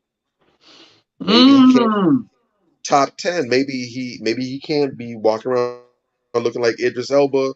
Maybe he can't walk around looking like Denzel Washington. Maybe he can't be the Michael B. Jordan figure. Maybe you might have to settle for Anthony Anderson looking brother. And no shade to him. ah, No shade to him. Last time I checked, the brother don't look hit. It don't like somebody jumped him in the dark with some broken beer bottles and some baseball bats. Brother ain't horrible looking. in other words, they You need to might deal with need to reality. scale back exactly. Like Your we do. biggest, your You biggest concern, dig? Like men do. They need to deal with your reality. biggest Look, concern needs to be finding someone first and foremost that's interested in you. That's the first thing. That's the first challenge. real Someone talk. that's interested, willing to take a chance on you. That's one. Number Mhm. two, who's willing to work with you and partner with you and come together with you. And number three, someone that you can get along with, someone who's going to make you better and you can make them better. Now that was a major gem right there because a lot of people are going to Mhm. miss that and overlook that. Looking for someone who's going to make you better and that you can make them better. Don't just go into Mm-hmm. a situation looking for what you can get out of it, but look to actually be a servant in the relationship too. Mm-hmm. And shout out to the brother Jason Black said something very profound the other day, and I'm going to put that in my mental Rolodex. That one's getting locked in the vault. That one's not going to get lost. In fact, I'm probably going to pass that gem down verbatim to my kids and their Mm-hmm. kids. He Mhm. said, "Fellas, if you want to know if the woman you have is a keeper, answer one question: Did she come to cook, or did she come to eat?" Ah, Mhm. goddamn. That's my guy, man. Hey, If, Jason if Black you is the want truth, to bro. look, the brother be throwing fastballs. He said it right there. If you want to know if you have a winner, if you got someone that can go the distance, I love ask it. yourself one question and answer honestly. Did she come to cook or did she come to eat? I love it. Mm. I love it. Did she come to fix herself a plate or did Mm-hmm. she come to help clean up the plates that were left behind by the kids? Did she come for the party or did she come to help clean up after all the party goers went home? What did she come to do? Did she come to be a Real servant? Did she talk. come to be served? Right. Mm. That's So, dope. I love it. so you And got to be practical. You got to adjust your thinking now. mm-hmm. And that's That. something that women that again have everything working out for them, they got to have that mindset. And Mm-hmm. of course, it's true for the brothers too. Same deal. You come in this situation, don't just look for how she's going to benefit you. How can I be a blessing to this woman? How can Exactly. You I damn make her right. life easier? How can I take her to the next level? How can I elevate her? Mm-hmm. Because beautiful relationships, the ones that are the fairy tale test of time, that's not some BS Disney Channel nonsense about a princess that lost her slipper or whatever, or the Little Mermaid, she grew some legs and now she's got the prince. That's not what the fairy tale relationship is. You want to know what the fairy tale relationship is? The Mm. dream perfect relationship. The dream relationship is where you have two people in this thing, the man and the woman come together, and the woman, she's completely put her needs on the back burner, and her whole focus is geared towards her husband and making his life better. And the husband, in turn, he's put all his needs on the back burner. It's all about her. And neither one is lacking. They're free to completely pour into the other person because that person's pouring back into them. And so there's never a lack. There's never a gap. There's nothing but abundance. It just flows That's effortlessly. all. You don't have Yep. to worry for 1 second about yourself and your needs and your wants because you know that your mate is taking care of that for you. And so at that Exactly. point, the work you're doing doesn't become work. Like they say, when you do what you love, you never work in your day a day again in your life. Same Mm-hmm. principle applies. Real When talk. you have this person that you know is passionate and dedicated to making sure you good, Yeah. Mm. that's the person where you do in some cases will be considered too much. You're doing too much. Wait a second, you're doing too much. You did what for him? Mm-hmm. You don't do all that for a man, baby. Hold Mm-hmm. on. What you said you did? How you got her number? Bruh, man, she gonna play you, man. She gonna take advantage of you. And you don't have to worry about that because while that probably will be true in a normal situation, you know that she's all in, fully invested. You know that she's giving you everything. 1 trillion. And just Yes. and just So that's and the fairy tale. We got to reprogram ourselves. We got a whole bunch of marketing in our system from childhood, completely corrupting how we see relationships, how we see mates and spouses, and how we work together. It ain't that. It ain't It that the ain't. beers is forever. It's not he went to Jared. It's not every kiss begins with K. It's not. It's not the Disney theme or what have you. Right. It's two people doing life together mm. Right. with someone that they wouldn't want to possibly do life with otherwise. I wouldn't want to do life with anybody else except this person. We gonna do that. If this is a life sentence, Shane Gang, we in this That's thing. it. That's it. Yeah. I, Beautiful I thing. want I want Go to ahead. throw a visual of what Bobby might be talking about. When you come together as one, both Ooh, provide mental stimulation. You both plan vacations. Shouldn't be just one person planning vacations. Both of you guys plan vacations.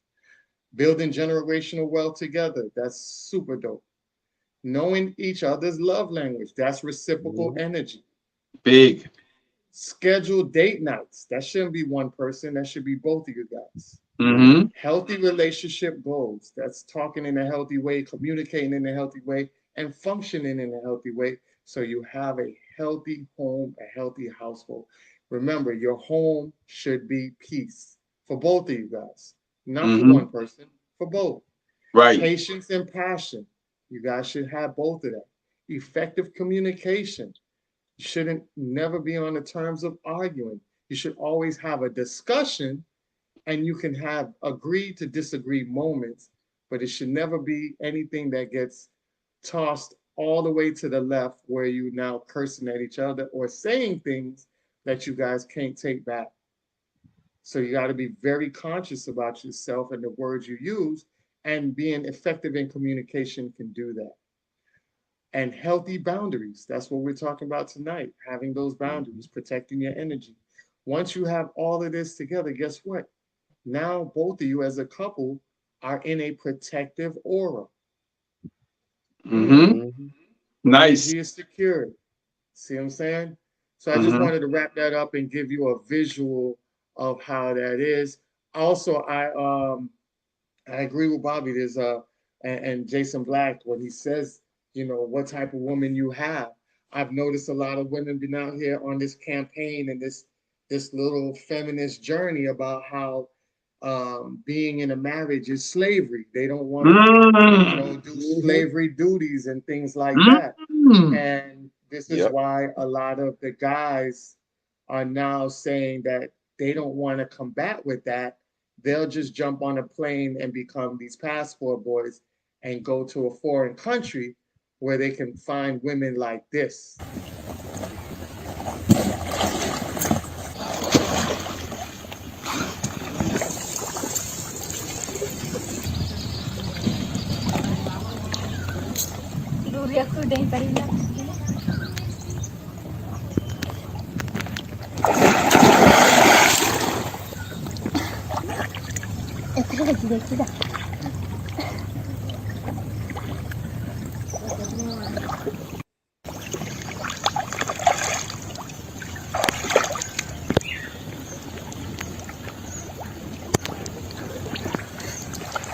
Alright.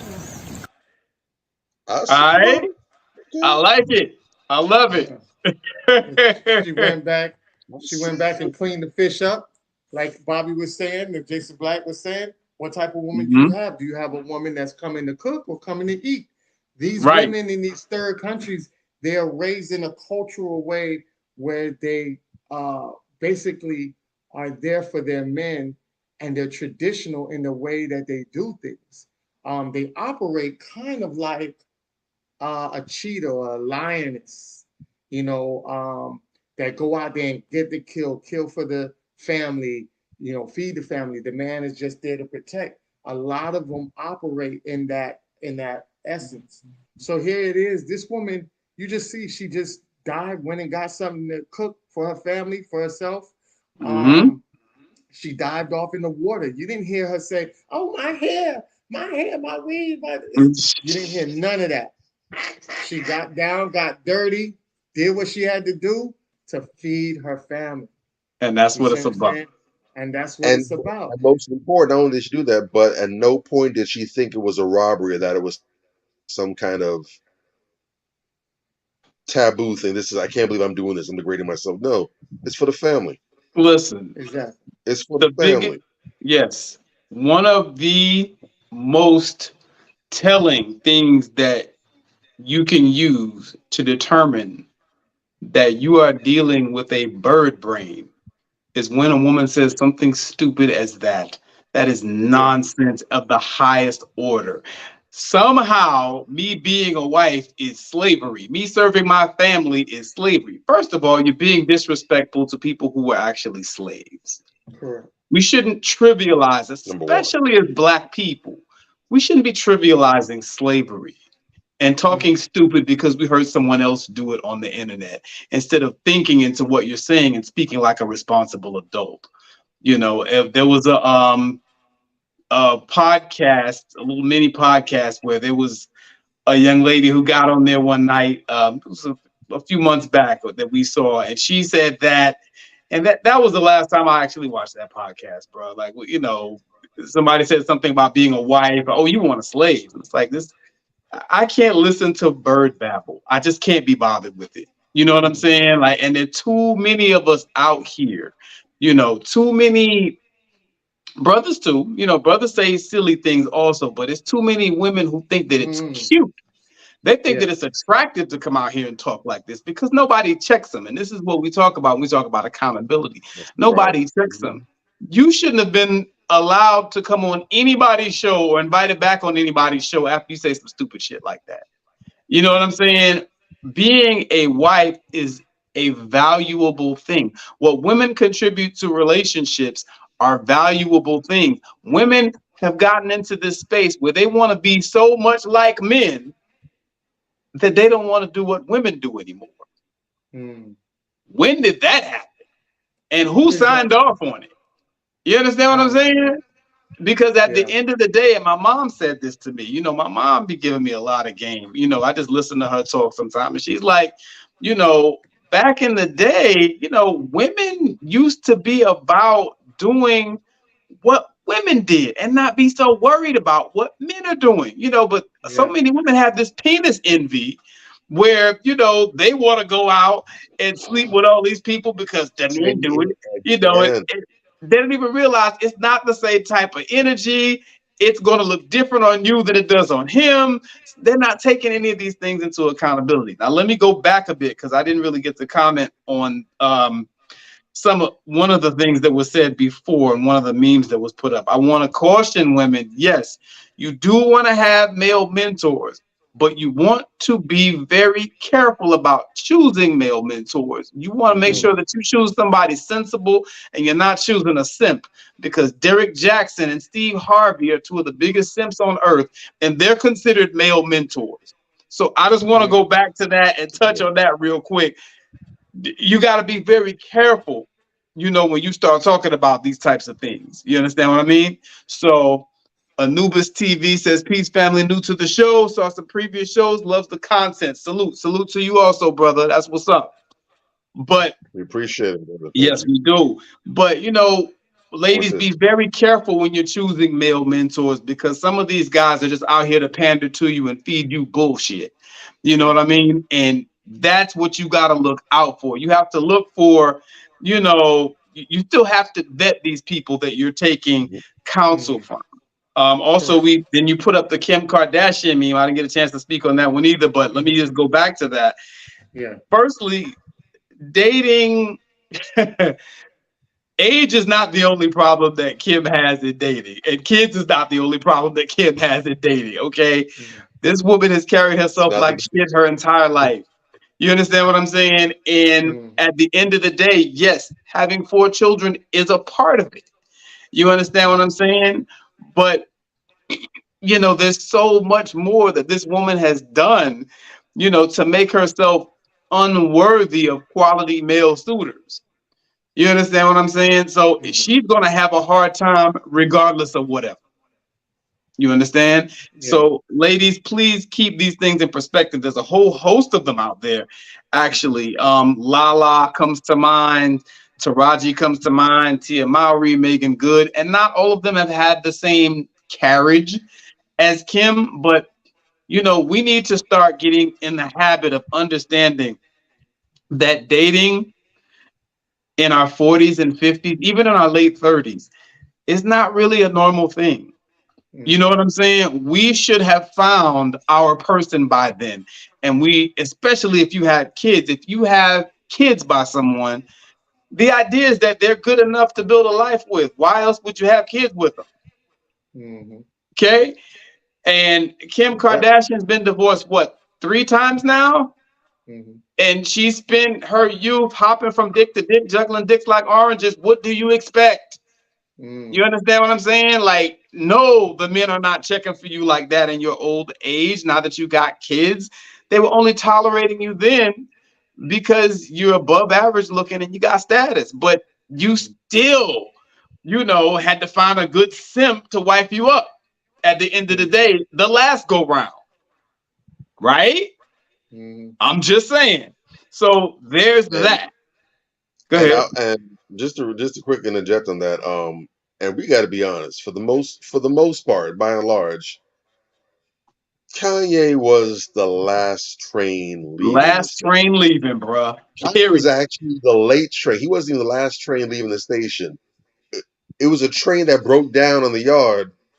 You did? And was like 3, 4, or 5 hours late, and just came up at the last. Forget the 12th hour. Pulled up at the 15th hour, and you let that one go. I mean, nobody wanted her then. Despite her past, everything from the sex tape and everything else before that, already having a murderer's row of high-profile athletes and celebrities, right? She went ahead and ended up getting married to and having children for one of the most popular artists of the 20th century, of the 20th and 21st century, easily Real one talk. of the few people, period, but one of the few black men to become a legitimate billionaire.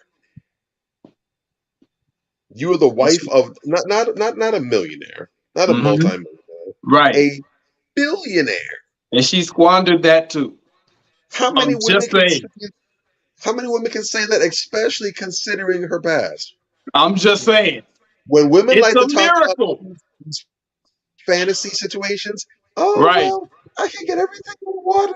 No. Well, so and so did it too. Kim Kardashian was the so and so did it too. Right. Who It's did that? crazy. It's insane, bruh. And the ball got dropped. Right. All Kanye's issues to the side because again, Kim ain't exactly a clean slate herself, so it's not as though Just saying. she got the. It's not as though Kanye was getting a tremendous, amazing deal. That's not the Right. case here. It was not. She But she lucked got out. this billionaire, this producer Yep. who was all about her, all about the kids.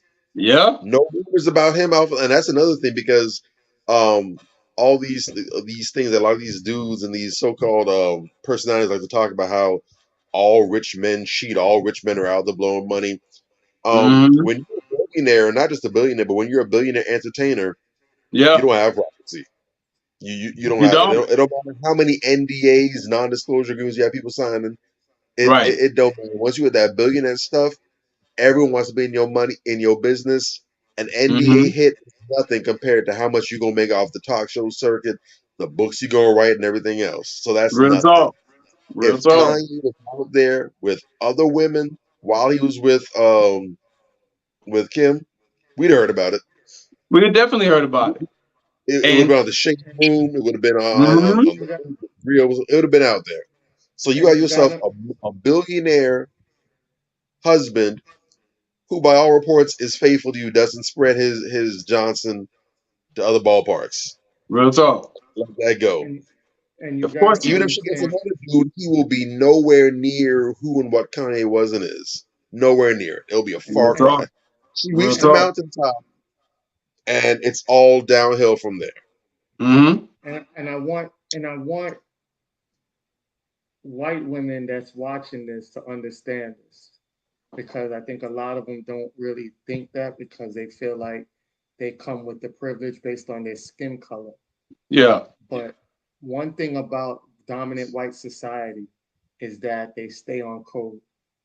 They're very Mhm. adamant about being on code.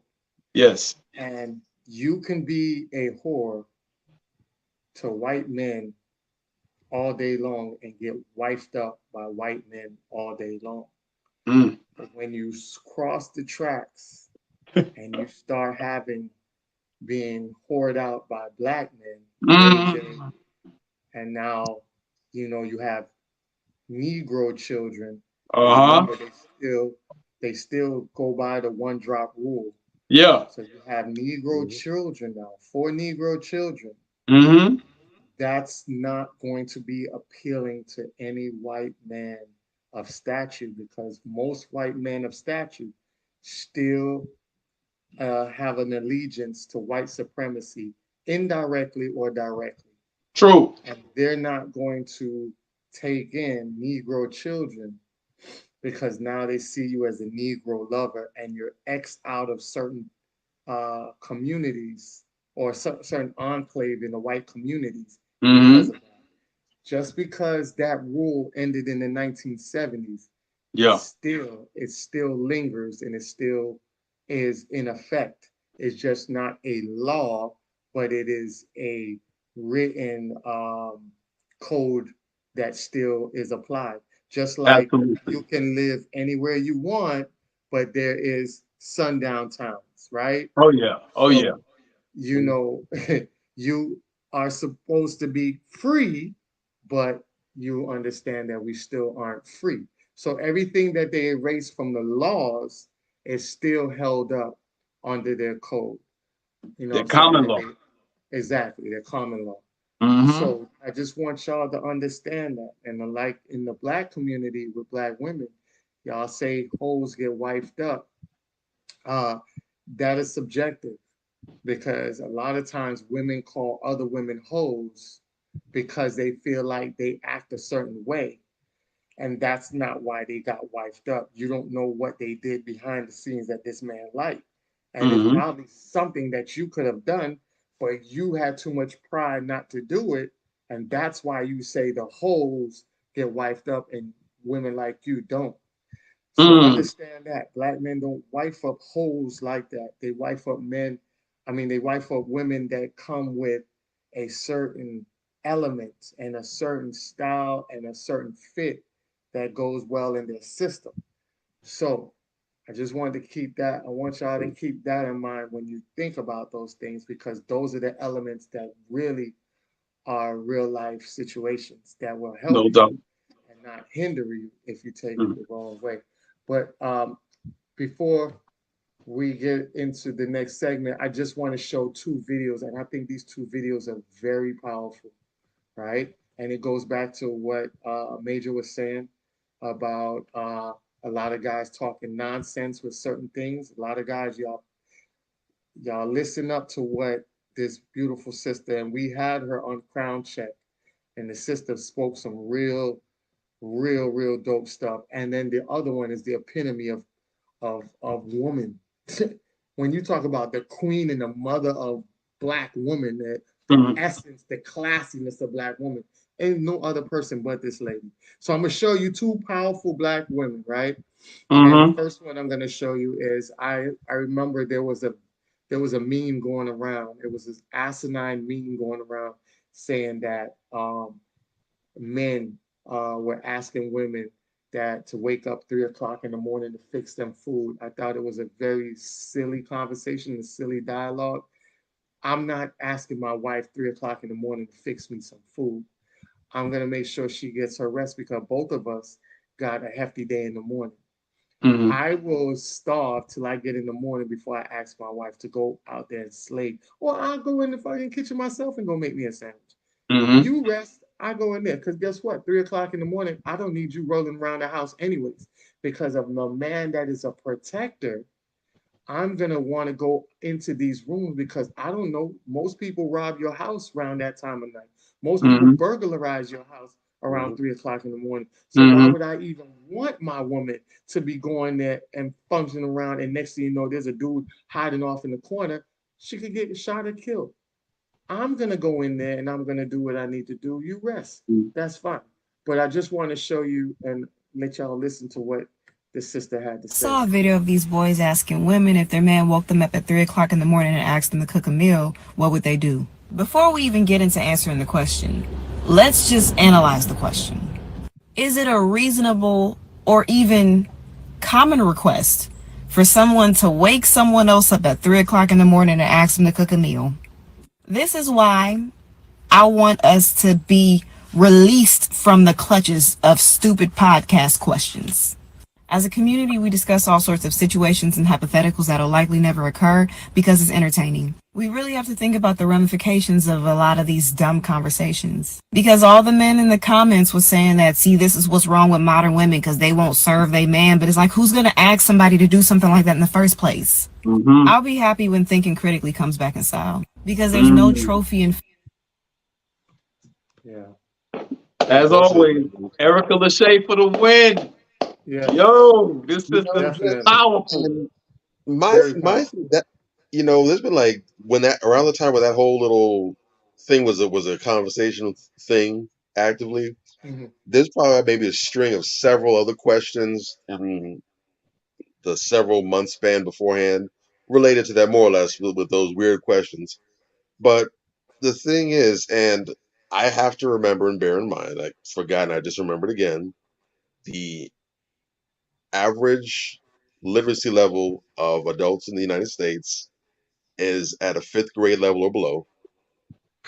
Have to be mindful. We're not Mm. dealing with a bunch of geniuses and a bunch of nuclear physicists Real and talk. astrophysicists, and we're dealing with a bunch of room temperature, lukewarm IQs, a bunch of smooth brain individuals. Uh-huh. But the minute, and this wasn't something I had to sit back and deliberate or think about.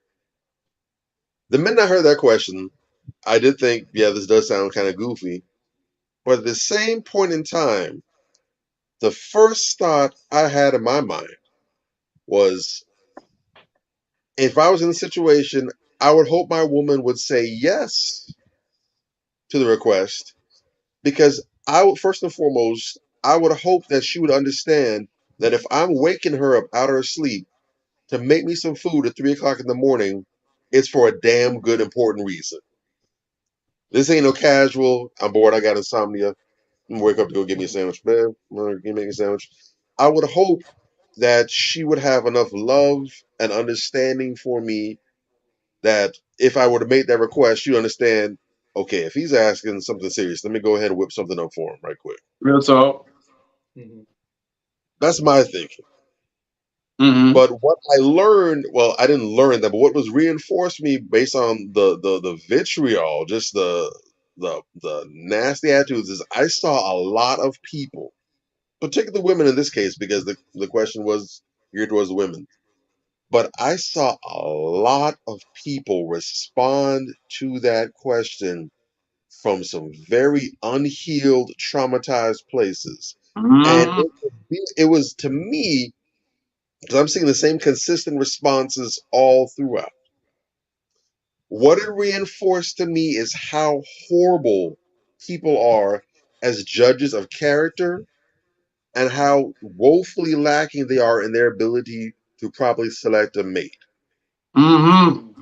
For every single woman that question was pitched to, the answer would have been yes, they would go and make their mate a meal at 3 o'clock, 4 o'clock in the morning, because they should have had enough sense and enough proper judgment, enough proper discernment to not select a partner that's going to wake them up to make their request on some bullshit. Real talk. The Right same there. way how you would not, the same way how if your child were to wake up at 2 or 3 o'clock in the morning and say, "Mommy, I'm scared. Can I sleep in your bed?" Or whatever. I mean, they're terrified. Something had a bad dream, whatever. You wouldn't necessarily chase them back. You say, "Come on, get in this bed. Come on, go to sleep." Right. Or you go and check the room to make sure to do a little tour, see nothing in see nothing's gonna get you. Or if your child said, "Mommy, I don't feel so good," you go and make the child some soup or get the Vicks or do whatever. The same way how in your mindset, well, I know my child isn't full of BS unless absolutely you go and respond because you have that motherly instinct. I would hope you had that partner instinct where my significant other is hurting or they down bad or something's off. Let me go and do what I can to make them better. Yeah. The I fact love that it. you jump into conclusions means that you have a habit of choosing people that ain't shit. That's what it And means. rather than fixing something, rather than getting your radar fixed, rather than keeping yourself off the market until you get Right. that fixed, or until you don't have a trauma response for everything, you jump right back in the fire. And That's that's why real. some people basically date the same person. They get a relationship with the same person with different faces and different clothes. You've been dating the same person. You have been in a relationship. You've been in Mm-hmm. a 15, 16-year relationship with the same person. The person Yep. just switched names and faces. You never Mm-hmm. stopped being the same person. Because they never grew. Never healed and never You- grew. You've got to do better. Yeah. Oh, Real talk. and remember, the issue isn't that I can't choose a mate. It's because men ain't shit. Listen. Not that I have a taste for bad partners. Right. Again, Erica Lachey for the win, as always. She always comes with it. God Um, bless that sister. as God bless her, she's doing the Lord's work and she's doing it with class and finesse and style, and she always carries herself like an absolute lady. Salute to that sister. I love watching her content. We need 1,000 Erica Lachey's, but at the end of the day, I take her point. You know, some of these points that people make and some of these conversations are just asinine. And you can tell by the people who are pushing these talking points and continually making these posts just how asinine they are. You know what I mean? It's just childish and foolish, and it's not coming from a good place. You know, these are the things that are fueling the gender wars. Why is that even a question? Yep. You know what I'm saying? That's not a very likely scenario at the end of the day. It's not something that you're going to see happen often. But when you put it out there like that, it is absolutely going to trigger some unhealed people and make them say hateful things about men. Hmm. Yeah. And let's just call it what it is. You have a lot of misandrists out here that intentionally put bullshit out there like that just Yeah. to get a rise out of people. There's Hmm. that, would you get up at 3 in the morning, make a sandwich for your man? The whole 50-50 roommate bullshit conversation. Certain things, when you hear somebody lead with these things, you know this is not a person you should take seriously. This is a childish person that is approaching the subject matter from a place that is not a good one, and they just want to start some shit at the end of the day. So I Yeah. love that she's calling out people, some of these knuckleheads with these podcasts that ask these stupid questions just to get people fighting and don't want to really contribute anything of substance to the conversation to help us move forward. That Correct. is something that more and more of us need to do. When that came out, because I like to repost memes and get people's feedback or what, I didn't even post that bullshit. What for? You understand what I'm saying? Like, and I watched the type of people who did post it, Yeah. and who kept getting down in the comments and slinging mud back and forth or whatever. That every The now and usual again there are suspects. some people. There's certain people. I have a list of about 10 of them, and some of them are very intelligent people. Some of them are people that we really rock with, Hmm. but they're low-key knuckleheads, man. Like, that's it at the end of the day. You know what I Yeah. mean? And we have to know who and who not to take seriously in this dating and relationship conversation. Because from the Steve Harveys and the Derek Jacksons and people of their ilk, we know very clearly, and the Stormy Wellingtons as well.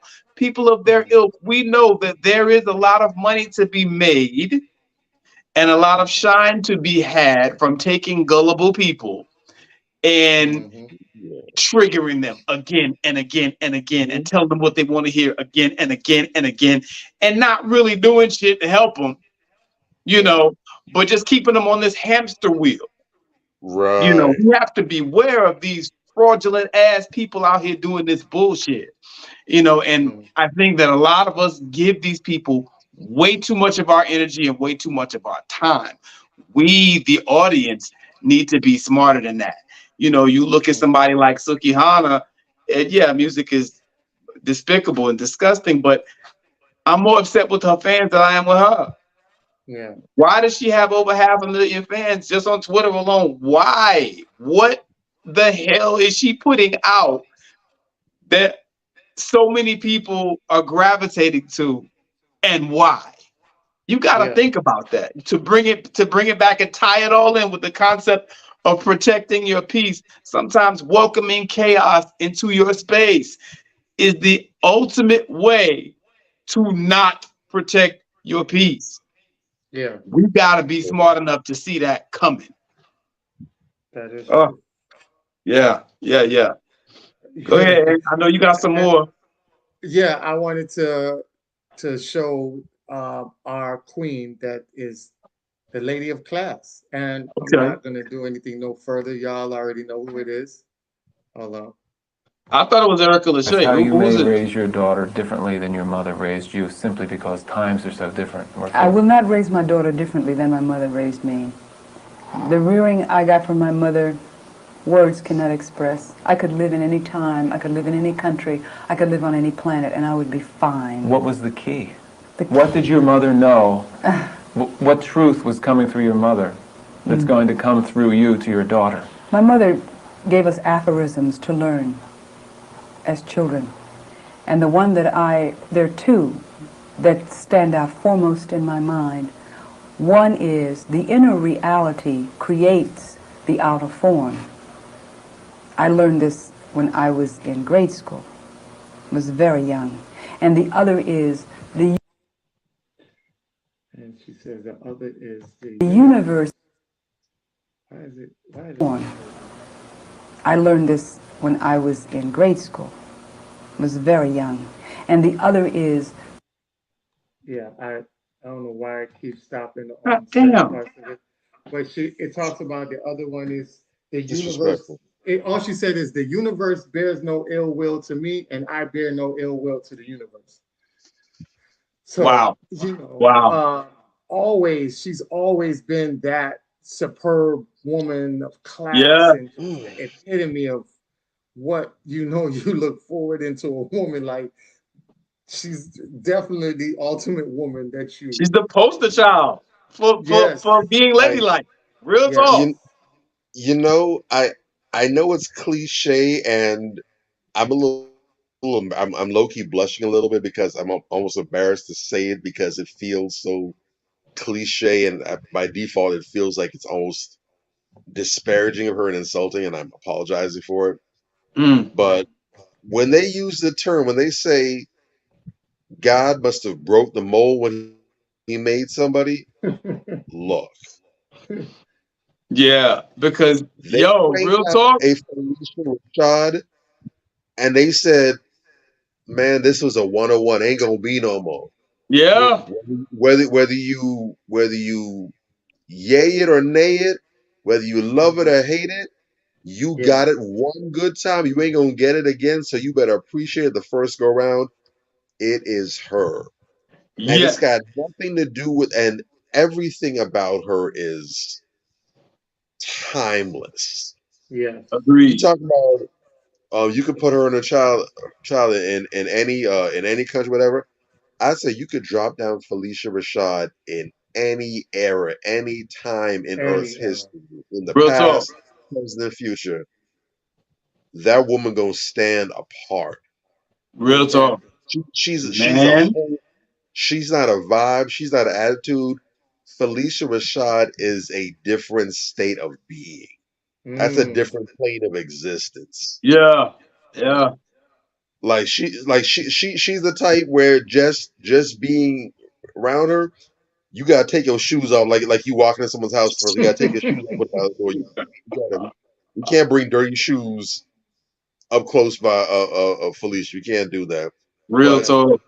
if I had to go ahead and pick a female role model, especially my daughter, if I had to say, yeah, baby girl, this is a mentor, this is a woman that you can look up to who's not your mother. This is the pinnacle of womanhood, pound for pound. hmm, She the John Jones, she the Floyd Mayweather, she is the GOAT That's yeah, it. yeah. right there. That's it. And I'm floored by her. I really truly am. I can't Yes. say enough about her myself, man. Like she's so graceful and feminine, yet assertive. Man, that is so hard to find. When you Yeah. can be feminine like that, and you see how stern she was with what she was saying, no, I would not change it. No way, any planet, any place on earth. No, I would not change what my mother taught me. And this is why. And then she went into the why. And I mean, it all made sense.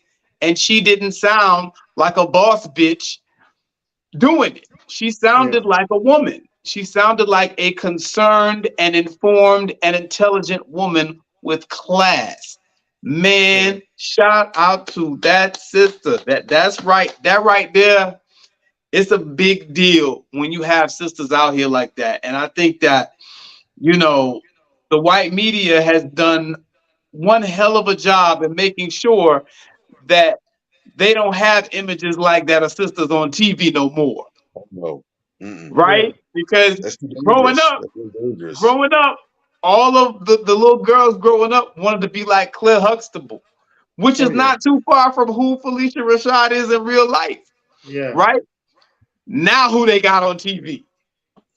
Basketball wives, loving hip hop chicks. You know what I'm saying? These type of, just low life scoundrels that Reality show don't broads. yeah, that don't really, tap into the essence of black womanhood and show femininity and carry themselves in a positive light. You don't have none of that no more. Yeah. Imagery is everything, man. You dig? And I got it. so I'm so happy that you picked that clip and that you got that sister some airtime and some shine because man, we need to see more of those, bro. We gotta push Now, it. We gotta push it. now, That's what the world is I lacking today, right now. That's what the world is lacking. remember we agree with Erica Lachey, Mm-hmm. and I heard what Bobby was saying. Mm. I'm gonna show you a video, the difference of the 3 in the morning question Mm. versus what a woman does, like what Bobby said he was looking forward to from some Okay. of these women. Yeah. This is a testimony that's powerful. My wife Mm. did it again. Yesterday I got back from work so tired, exhausted, and my wife and I had a couple things to do. By the time we were done with everything, it was like 9 o'clock, and I'm like, babe, I'm really tired. Can we just go and lay in bed for a little bit? And she's like, yeah, of course. I was so tired that I ended up knocking out and waking up to my alarm to go to work today. And I woke up thinking that I was going to be late because I have to get everything ready, my uniform, my lunch. And I'm like, whatever, it's fine. When I walk into the kitchen, everything is ready. Everything. This woman woke up in the middle of the night to cook me a meal, get everything ready, put it neatly where I would see it, and go back to bed next to me so I wouldn't wake up alone. I damn near shed a tear this morning, I'm not going to lie. I went to give her a kiss in bed and say goodbye. And she does what she always does. She gets out of bed to make sure that I leave the house fine. And I'm like, babe, when did you get up to do this? Why? I could have just gotten something. And she's like, I felt bad. I didn't want you to be out there hungry. I swear to you, man, every day my heart melts a little bit more and a little bit more for her. And now as a husband, I understand what Proverbs 18:22 says. He who finds a wife finds a good thing and obtains favor from the Lord. I had known favor and I had known blessings, but man, never to the degree that my wife has blessed me. If you're on the fence debating whether or not marrying someone is worth it, giving everything else up to be with one person, let me be the one to tell you that it is. Because I promise you, not once has my wife Ever made me regret marriage. Again, did she come to cook or did she Man, come to eat? And I'm did she come praying to cook or somebody did to she give come me to that eat? brother's name, get Yeah. me his address. Because not on no sim shit, but on some accountable grown man shit. I Yeah. ever catch him doing her dirty, I'm sucker punching that fool dead out on his drive. I don't care. I will leave that ninja slumped on his porch like it's a Family Guy cartoon. I will leave that man slumped. I wish you would not do right by that woman. Right. And Oh look, God. That's, bruh, let me I tell you just wanted something. I just wanted to point out real quick Good. that this is what I say when you love somebody, and I tell people this all the time. When you truly love somebody and somebody truly loves you, Mm-hmm. you don't have to ask for them to do anything.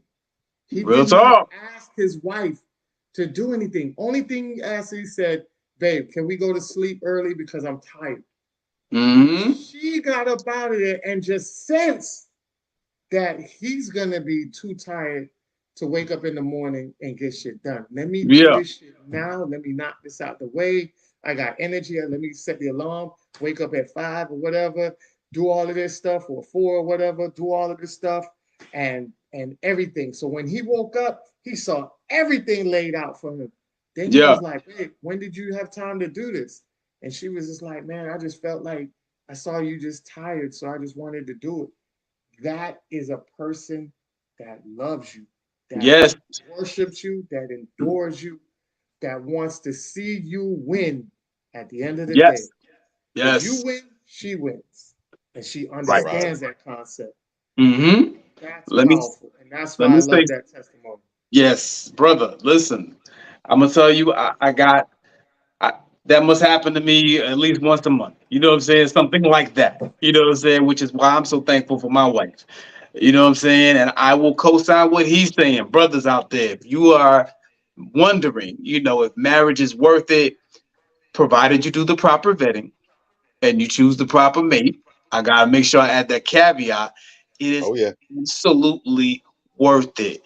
Don't let nobody shade you or sell you on no bullshit that marriage ain't popping like that because you only got one woman, man. All you need is one woman, bruh. When they moving like that, hmm that's the long and short of it, man. you know. And what I like about it, bro, you see how bro opened the video? She did it again. So Yeah. that means that she has a Another habit one. of doing this type of shit. You Yeah. understand what I'm saying? You see the difference between that energy and, you know, how he's reacting to it. Obviously, he'll do anything in the world for a woman who acts like that, Yeah. as opposed to some bird who's talking about, I ain't finna be married and be no slave.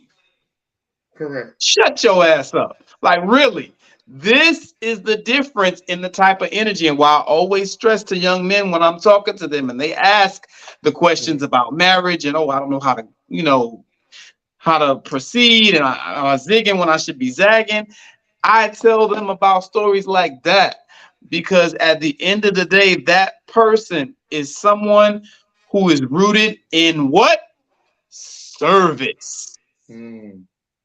Duty. See, people like to pick and choose their Bible verses and select the verses that they like, that's convenient for them when they're trying to put some bullshit over on you. You understand what I'm saying? But they don't read the whole shit and put it in its proper context.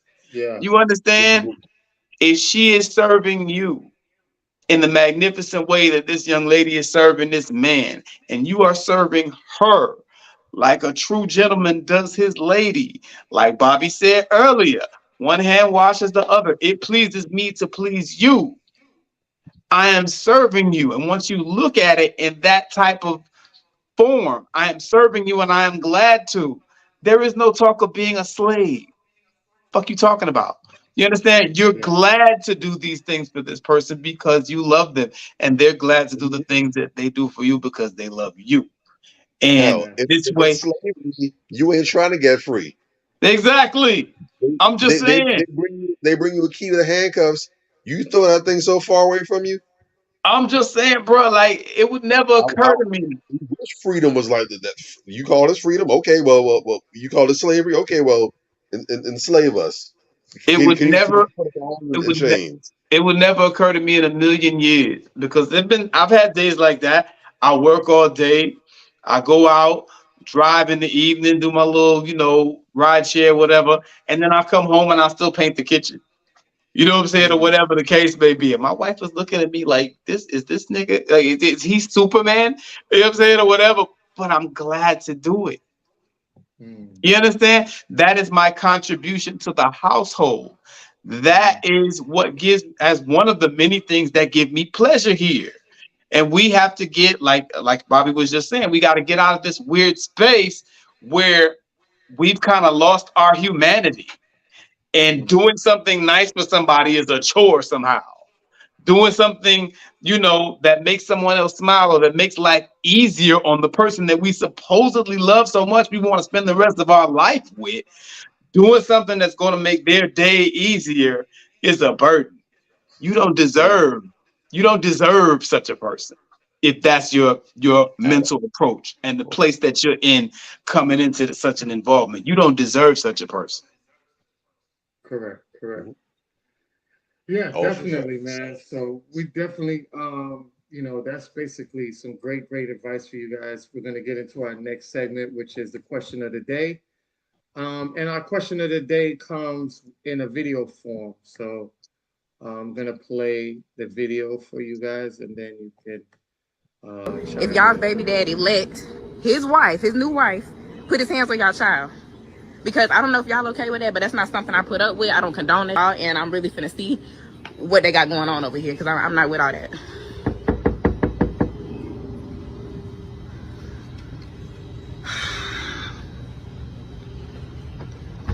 Hey. Yeah, so it was brought to my attention by my daughter that you put your hands on her. Okay. Okay, why was that? Because that's just something I don't condone. And I told him that I don't want nobody putting their hands on my daughter but me because I'm the mother. So what makes you feel like you could do that?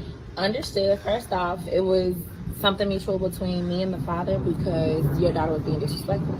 She could, okay, this is my thing. My daughter's not disrespectful. And even if she was disrespectful, I told him to not let nobody excuse me, but really not excuse me, to put their hands on my daughter. Okay, at the end of the day, your daughter's not disrespectful to you because you're her mother, and I guess the ways that she's learning, you're teaching her. However, baby, what look, I'm trying to tell you it got to is be that in something my that you house, said where to I her pay bills, for her where to I even stay, feel. that it ain't gonna be tolerated. Okay. That child's Well, I'm gonna gonna stay say in a this: child's we place. can't talk together. We can stay together, but we can't talk together. But what I'm telling you is valid, and I'm Okay, so why you let her put her hands on our daughter? Because you know, what you mean what I'm doing here? I'm checking your wife because she feel like she got authority to put her hands on my daughter. Let's stop it right there, because first off, she was being disrespectful. How was she being disrespectful? I gave her permission. Why didn't you? No. Why didn't you discipline her?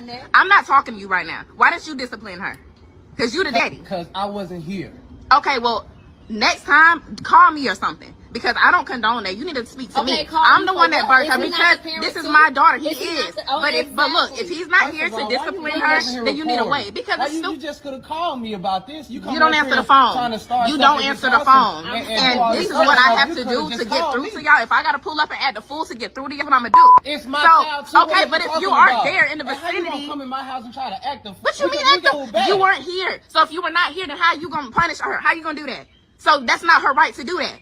I gave her permission to. Though, and she's under my authority at the time. She should be listening. Don't you think? I'm not saying she should not listen, but let me tell you something. This is my daughter. That's point blank, period. And if she comes back to me, coming over here because if she's gonna be disrespectful and cross the line. Okay, well, why are you not being a daddy and checking her then and making sure that she's respecting her? Not doing it? Because you just told me that. Jesus Christ. I got a headache. I got a headache. So the question of the day is, do you feel that and your mate has the authority to discipline another child, even though the biological parent gives her permission to do so, or give them the permission to do so? And this is why I brought this one up, because this is the reason why you have to have communication, because if you do, then it brings peace. If you lay down with the right person, you won't have this chaotic, because based on what I've seen through her, this girl is very confrontational. And she, clearly, if you listen to her, she kind of contradicts herself. She does. Because she comes in as if she doesn't want somebody to beat her child. But when the girlfriend, the wife said, yes, I beat her because I got permission from the dad. And then she says, well, why didn't you discipline the child? Not her. So clearly, you just don't want this woman touching your child. Right. It's not about your child being beat. You just don't want this lady to have any disciplinary action towards your child, because you have beef with this woman. Maybe he didn't marry you and he married her, and now you salty about that. Yeah. That could be an angle as well. First thing that jumped out at me. Yeah. First thing. Yes. Yeah. You and of course it's not a guarantee, but considering the fact that there's no indication that she's married, because I'm pretty sure in a situation like that, just hearing her talk and her tone and the overall vibe I'm getting from her, she sounds like the type of woman that would have come over with her husband in tow to address the situation. Could be wrong. Again, it's not foolproof, but I haven't made this big old age by being goofy and unobservant. I've seen a few things and experienced a few things, so I'm pretty sure I'd feel comfortable putting money on it. Pretty sure if she was married herself, or even if she had a boyfriend herself, he had been over there in tow with her to back her up, even if for no other reason than just to serve as emotional support. He'd have been there with her, considering that she's going to with her ex and his wife, what have you. She ain't trying to come to the party outgunned or what have you. And from the sound of it, I'm pretty sure, just again, based off of her attitude and her vibe, that the daughter is probably picking up on cues from the mother. She senses, I wouldn't be surprised if she smack talks the girl's stepmother in her presence, or talks about her, considers her, treats her with disdain, all of the things. Kids ain't stupid. Right. And this is coming from someone who has worked with children for well over a decade. I've at different levels, all the way from the babies in the kindergarten range, all the way up to the ones in the teenage years. These kids ain't dumb by a long shot. Yeah. Right. Some of them make some stupid choices and stupid decisions, but these kids are very bright. They're very observant more than anything else. They're quick reads. They're quick studies. You know, you put a lesson in front of them, they might have to struggle with it, but you put them in some situational spots where it's just about observation and picking up on the environment. They sharp. Real talk. So baby girl knows that mama got beef with daddy's new wife, and she's definitely picking up and playing off of that. She knows when to cut. She knows to cut him when daddy's not around, and when this shit, you miss something, you won't tell me what to do, calling her by her first name, all kind of stuff. Yeah. But to get back on track, to not get too far off the road, would I allow that to happen? I can't give a definitive answer because that's not up to me. That is a conversation that needs to be held between all the parties involved. And that's one of the first things that you need to do in situations like this. Now, unfortunately, if you're dealing with a very aggy, confrontational, very, let's say, Combative. unmotivated, I was going to try and find a politically correct term for it, but yeah, combative X, and obviously there's not too much that you can really do with that. It is what it is. Mm-hmm. But for the most part, it's very important that when you're entertaining someone new, and really, to be honest, this is something that should happen way before the marriage even occurs. As soon as it's evident that this relationship is getting serious and this train is well on the tracks towards marriage, there needs to be 2 big meetings held. In some cases, nothing wrong with having multiple meetings if necessary. But there Mm-hmm. needs to be at least 2 major meetings that goes down. It needs to be with all the adults present, the couple and the ex, and a conversation needs to be held about how this co-parenting venture is going to look. What's on the table? What's off limits? What's on limits? What's fair game? How do we handle this? What the procedure is, so that we can establish what this model is going to look like going forward. Because it looks as though this is going to be a permanent thing. This isn't any one night stand. This ain't a really good weekend or one hell of a crazy week that went on longer than it should have. This is looking like it's going to be the new normal. This is the future. So we need to kind of really get in front of this and deal with these and have these questions and concerns brought to the forefront then. And the second major meeting that needs to take place is the same meeting as before, but this time with the child or the children in place. And we're going to discuss the dynamic, what's happening, the changes that are being made, how things are going to look going forward, so that all these changes aren't being made outside of the children. Because even though they're kids and children need to stay in a child's place, at the same time, children are people too. They're human beings too. Yeah.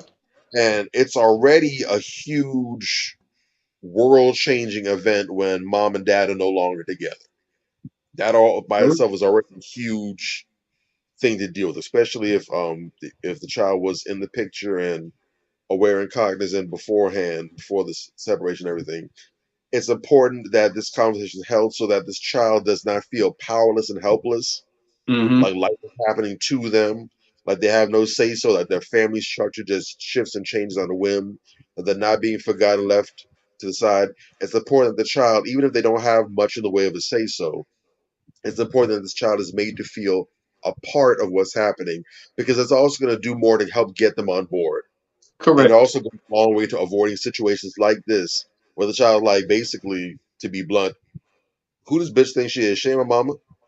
Basically, that's Can, it. can we, because that's what this is, can we be honest about it? Yeah. 1 And, trillion. I'm pretty sure, now she might not say, but I'm pretty sure she said some slick things more in the sense of, don't worry, you just my daddy's bitch for now. He gonna have someone else real soon. Right. Some of these kids can get really motivated with the disrespect, They especially get at real that point. nasty. So Yeah. let's be honest. And at the same time, you got to feel for them, because again, they want what child for the most part doesn't want their mother and father together, Real shit.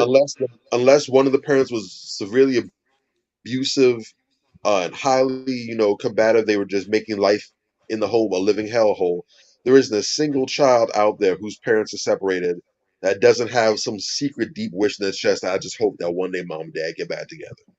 Yeah. Of And that's course. even when they're adults. You want to see Yes. that because that's his source. That's your soil, right? That's where you came from. Half of you and half of you. So there's a deep psychological thing where you want to see your foundation whole. It's like when people go back, if they were born someplace else, or even when they know the parents are from different places, whatever. You want to go to your father's homeland, your mother's homeland. You want to see where you came from. You might not live there, but you want to get a proper understanding of what all went into you. So you want to see your source in harmony. So it's Of important course. to include that child, make them feel a part to better get them on board, and also to show them that this is a solid unit. Ain't no weak links in this chain. This is your stepmother, this is your stepfather. What they say has just as much weight as what I say. And That's even what be it's open about. to maybe, okay, are we going to go the physical discipline around how houses look? But the decisions need to be made where this new parental figure is empowered. And so the child understands that ain't no difference. Just because you see Janet or Miss Janice, whatever you have to call them, there's no difference between her and me and him. When you see one, you see all the others. We're in agreement. Real talk. It's the United States of us. You're a citizen here. We love you very much, but it's the United States of us. We're the president. We're the player. We're the client and the player president. Yeah. All right. So I can't say. So again, I can't say for certain without the answer is yes. We might come together and decide that this isn't what's in the best interest. But again, it's important that a consensus be reached, that we all be friggin' adults, and let this also be reason 5,128 as to how you need to be very careful about the choices you make, the permanent decisions you make. Yes, sir. Yes, sir. Again, Now, I'll always advocate for it. If this person ain't your spouse, I don't know why you'd make them your child's parent. One of these things is amendable, the other's not.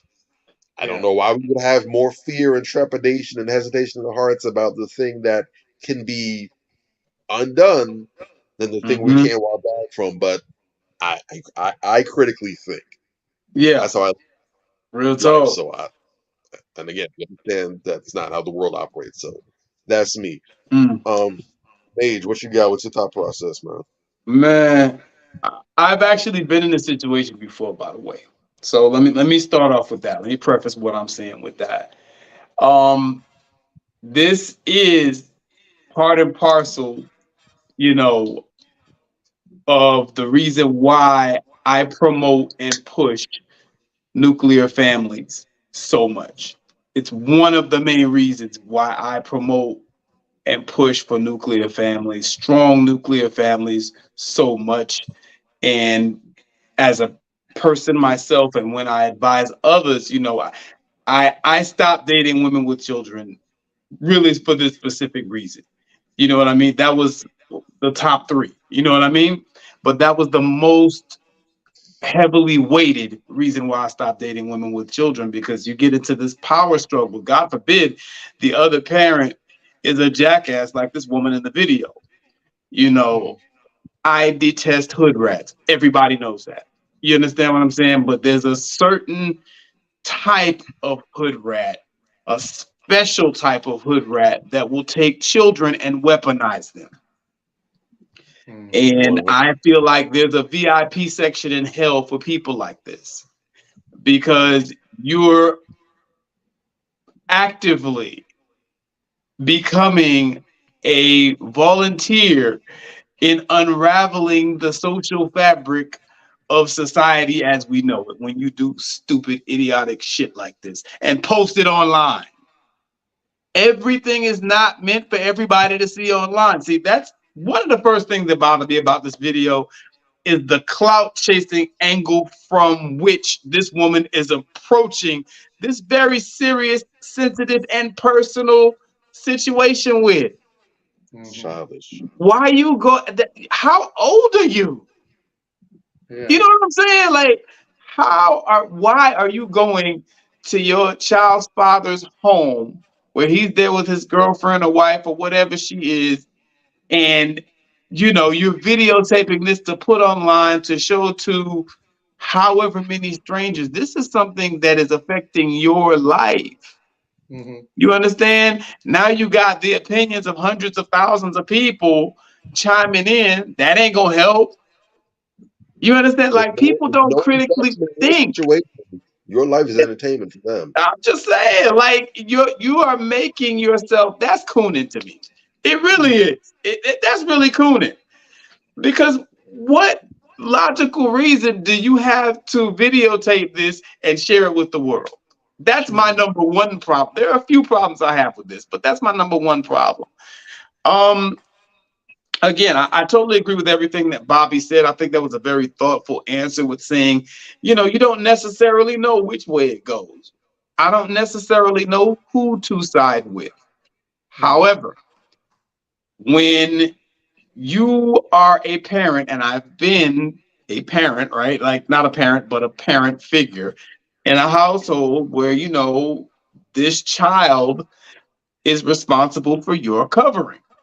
Oh, I'm sorry. Well, you're responsible for the covering of this child. I put that wrong, right? And you're responsible for the covering of this woman.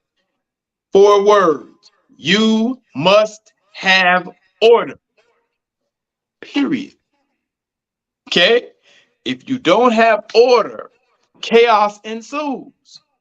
Oh, yeah. And, especially being the man of the house, it's even more of a power struggle, I would argue. You understand? But, you're constantly going back and forth with this person over, okay, what can I do? What can't I do in my house? No. And see, this goes back to Bobby's initial point. This should have been something that was talked about way before marriage was even an idea. Jump. You understand what I'm saying? And this is incumbent, I think, on the person who's the other parent. Because it's the other parent, the baby mother of the child is always going to be there. You're the new kid on the block. You need to establish yourself. You need to have some type of rapport, not only with the child, but with this other person.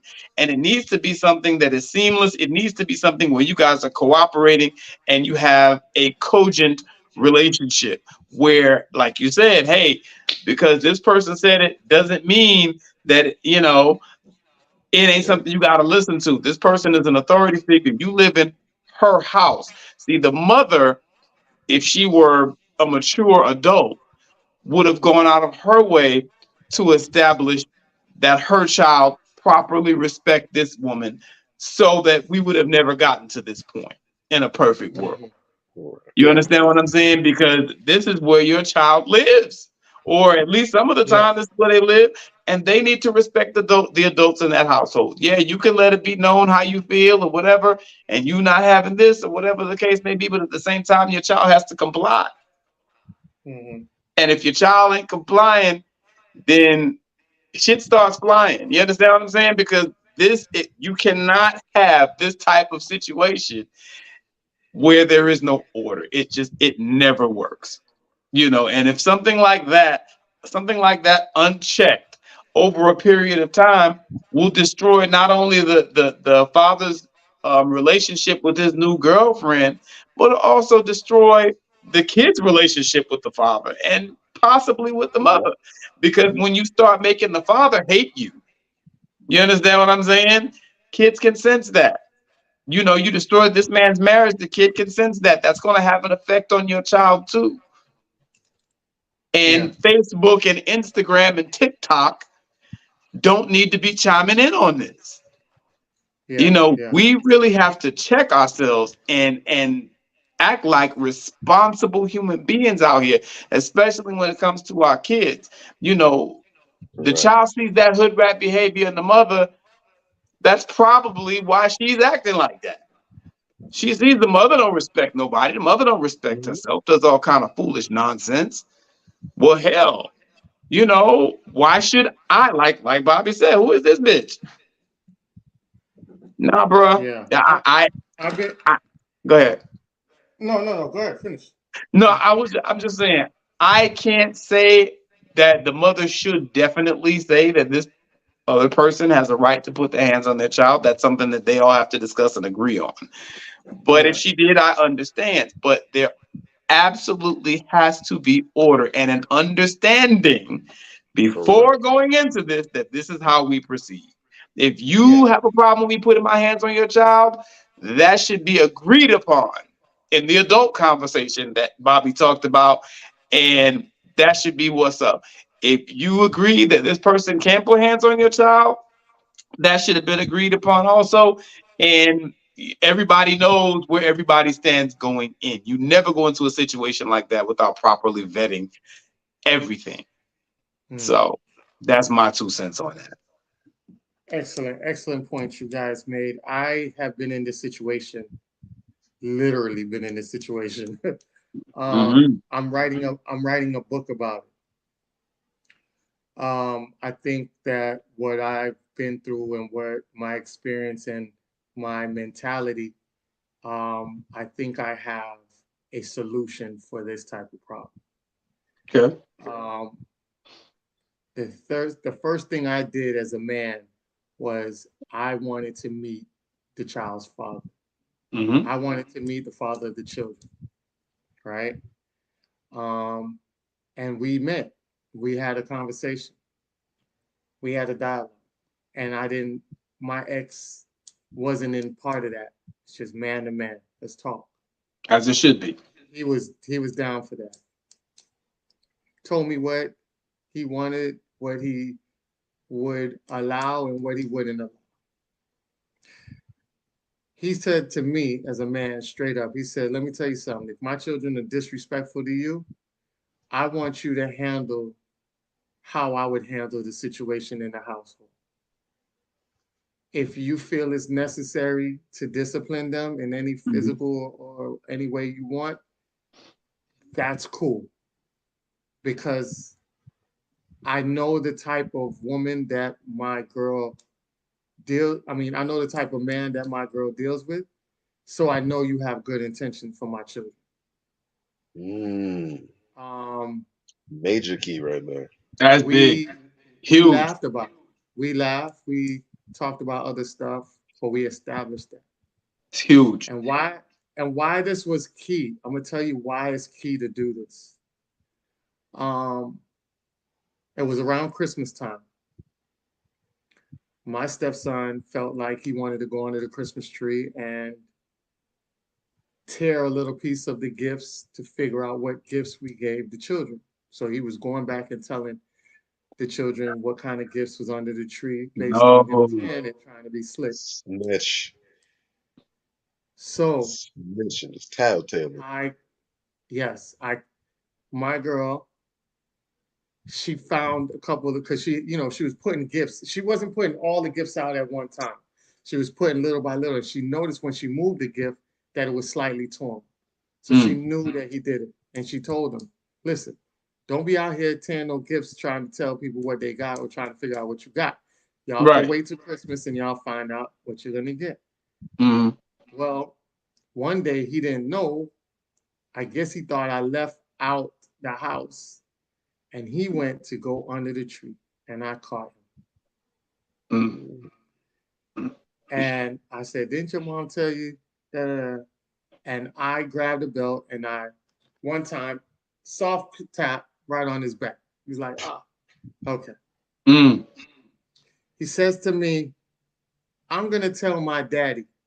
I said, okay. I said, you want the phone? Here's my phone. Right. There you go. Call him.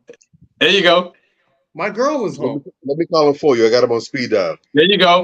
My girl was home. I already had permission from my girl. I already had permission from her dad. Once I had the two permission, I didn't want to beat the child. I don't like beating children anyways. It's not my child to beat, but it's still, I'm not going to beat a child because I'm always a person who I speak soft and move mountains. Yeah. So when I talk to children, they listen. Right. For some reason, he just, 12 years old, you're going to smell yourself. You're being a kid. You're smelling yourself going into your teenage years. Right. Get tough. All right. Mm-hmm. And this was his first time living with me. So, he did what he did. So I told him, I said, hey, you go call. So he went and called his dad off his mama's phone. Yeah. Dad told him, didn't they tell you not to do it? Why did you do it? Mm-hmm. He got grilled by his dad. As he should. That was As the he should. first and Mhm. last time he Mhm. ever did anything in that household that Yep. was Right. disrespectful. Exactly. You And establish a precedent. exactly. But I want to say how powerful it is because let me tell you something. Mm. When you don't establish that, children play parents Sure they do. and guardians. All Sure I'm gonna do. tell you that all day. If Mm-hmm. I didn't go to that father and talk to him, when he would have called, the father would have been highly upset Mm-hmm. because he's gonna go off of the words of the child. Right. See, when we already established that he know his child, he know my heart, he know where my head is at. My Yes. girl know both of us. So all corners of his outlets or all corners of his supervision on the same page. Mm-hmm. That's like going into a prison. All the guards know that they there to make sure that the inmates stay where the hell they need to stay. That's it. Once that happens, the inmates don't play with the guards. Mm-hmm. They like, yo, the guards don't play, man. They don't play in here. So just do what you got to do and serve your time and get out. And that's exactly what happened. And you know, he realized he could not play any corners. He didn't have no outs. So guess what he had to do? what Abide he was by the supposed to do. rules. Yes. Abide by the rules. And that's So the goal. That's the real goal. yes. And I would say I commend the father for standing up for his wife. And why I say that is because men are disciplinarians. And for him to acknowledge that his own daughter was disrespectful tells you a lot about when that daughter goes home to her mother, how her mother is training her damn child to be disrespectful and allowing that child to play both sides. Yeah. Yep. Yeah. And that's Good a question. lot of children that are able to do that because one parent will feel like you do what the hell you need to do. Don't listen to his wife. I'm your mother. I tell you what to do. You listen to me. So guess what? When she go over there, I ain't gotta listen to you. My mama said I ain't gotta listen to you, ho. Mm. Yeah. Yeah. Mhm. As childish and selfish. And the and dad and yeah. the dad probably was like me, who end up coming around the corner and catching that shit live action. That's Yeah. why he said that she was being very disrespectful.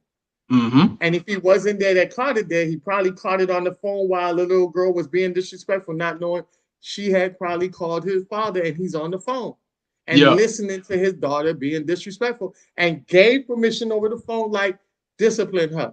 She doesn't need, check that shit. Right. So What's up? I commend the father for that. I thought the mother was a bozo because she was very contradicting in everything she was saying. She made it seem like she didn't want physical harm to, well, I wouldn't say physical harm, but a physical beating to her child when that Mhm. wasn't the case. She just didn't want the physical beating to come from the wife. She wanted Right. it to come from her father. And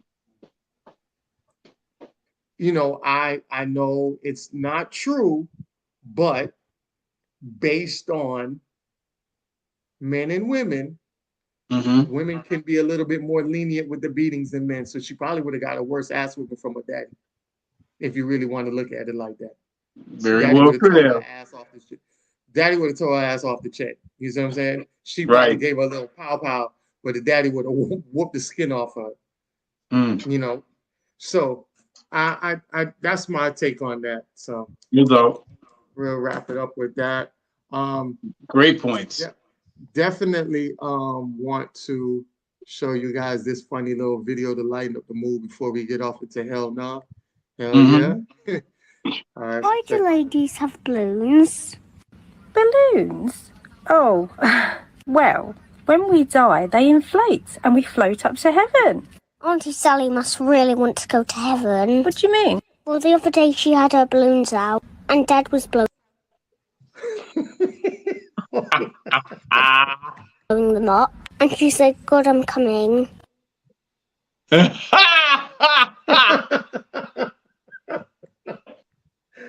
God. Oh gosh. No comment. Yeah, No comment. We But just see, ride out from it. that I mean, that goes with the topic of peace. Don't mess up your household because these kids know. These kids are hey watching. man. And it didn't show it, but he jumped out the window. He jumped out the bed and jumped out the window because she was ready to whoop his butt. Going over there with Aunt Sally blowing her balloons up. Oh shit. All right, so segment, hell yeah, hell no. Let's get it. All Let's right. go. All right, so first up, Amari Hardwick. Hell yeah, hell no. Hell yeah. I would give it up for the homie, man. Yeah, definitely give it up for the Hell homie. yeah, I give it up for the homie. Shout out to his brother getting a lot of publicity now. They done put the brother picture out there. So Oh, word? Yeah, the women are going crazy over the brother. Okay. Congressional Black Caucus. Hell yeah, hell no. Hell no. Hell no. Hell no. Hell no. Oh God. I'm immigrant. Keep them immigrant coons over there, man. You mean the Congressional Black Caucus? Oh my God. No, sirree. Pliers. Hell yeah, I like Pliers. Hell yeah, I like Pliers is the guy, man. What you mean? man, That's my Pliers is favorite Florida funny, man. rapper.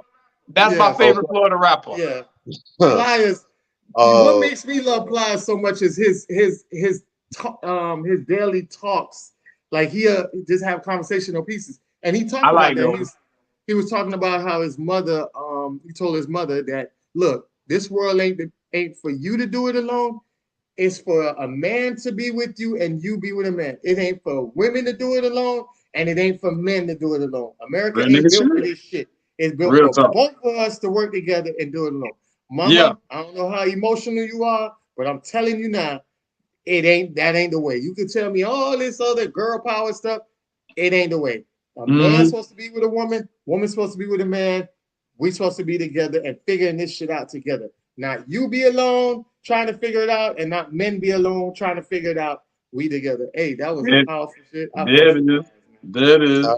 I give him a hell yeah. I'm not gonna lie. Initially, when he first came out, I would have been a hell no, but I have to admit, over time, Mr. Algernon Lanier Washington was whole good. His music is a beast. That boy, he's special. Yeah. Brother Algernon grew on me over the years. He created I actually caught him live. I actually caught him live last year by accident. I was at one of the Wild Now shows that came out. Yeah. They actually had him come out as a special guest and perform. So he's a cool performer. I met Plies a couple of times. He cool as hell as a person, like in person. Real talk. I believe that too. I believe that. So shout out to Kurt Franklin, stunt double. All right, Versace. Hell yeah, hell no. Hell no. I don't do labels, so I don't do none of that overpriced bullshit. No. Hell no. I would give a low key hell yeah to the cologne. Like the cologne be on point. The cologne is popping. I like the cologne. I still feel like there's other colognes that could kill that. Like this one. YSL kills that. Savage. Yeah, I got some Savage too. I got that joint. Yeah. Versace. I don't wear it, but Versace Eros is a classic. I gotta show respect. Beast. But no. Cool. Beats headphones. Hell yeah. Hell yeah. Hell yeah. Shout out to Drake. Yeah. Phone Posies. Phone Posies. Hell yeah. Hell yeah. I love Phone Posies. Phone Posies is definitely up there. Yeah, he popping. D-Ray Davis. Hell yeah. Hell yeah. That boy is a beast. Yeah, he's the monster. Anita Baker. Hell yeah. Hell yeah. Hell yeah.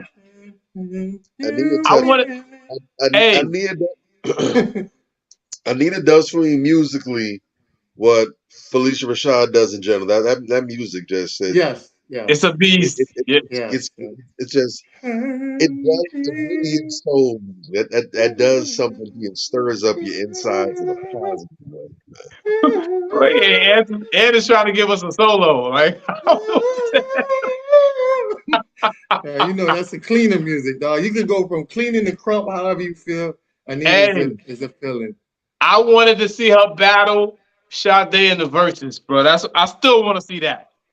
I still want to see that. Anita's going around. No, Anita's I'm right not- now trying to get her bag together because she just got clearance for her music. So now she's on tour getting all her bag, boy. Okay. I don't blame her. There it She waited is. about 20-something years to get that stuff. Go out there and go juice it up. Yeah. Let me get my ski mask ready so I can cop some tickets out here. If you see me, Yeah, I already know. You see me at Wells Fargo with a COVID mask, just mind your business. All right, Chick-fil-A. Hell yeah. Fuck Hell yeah. yeah.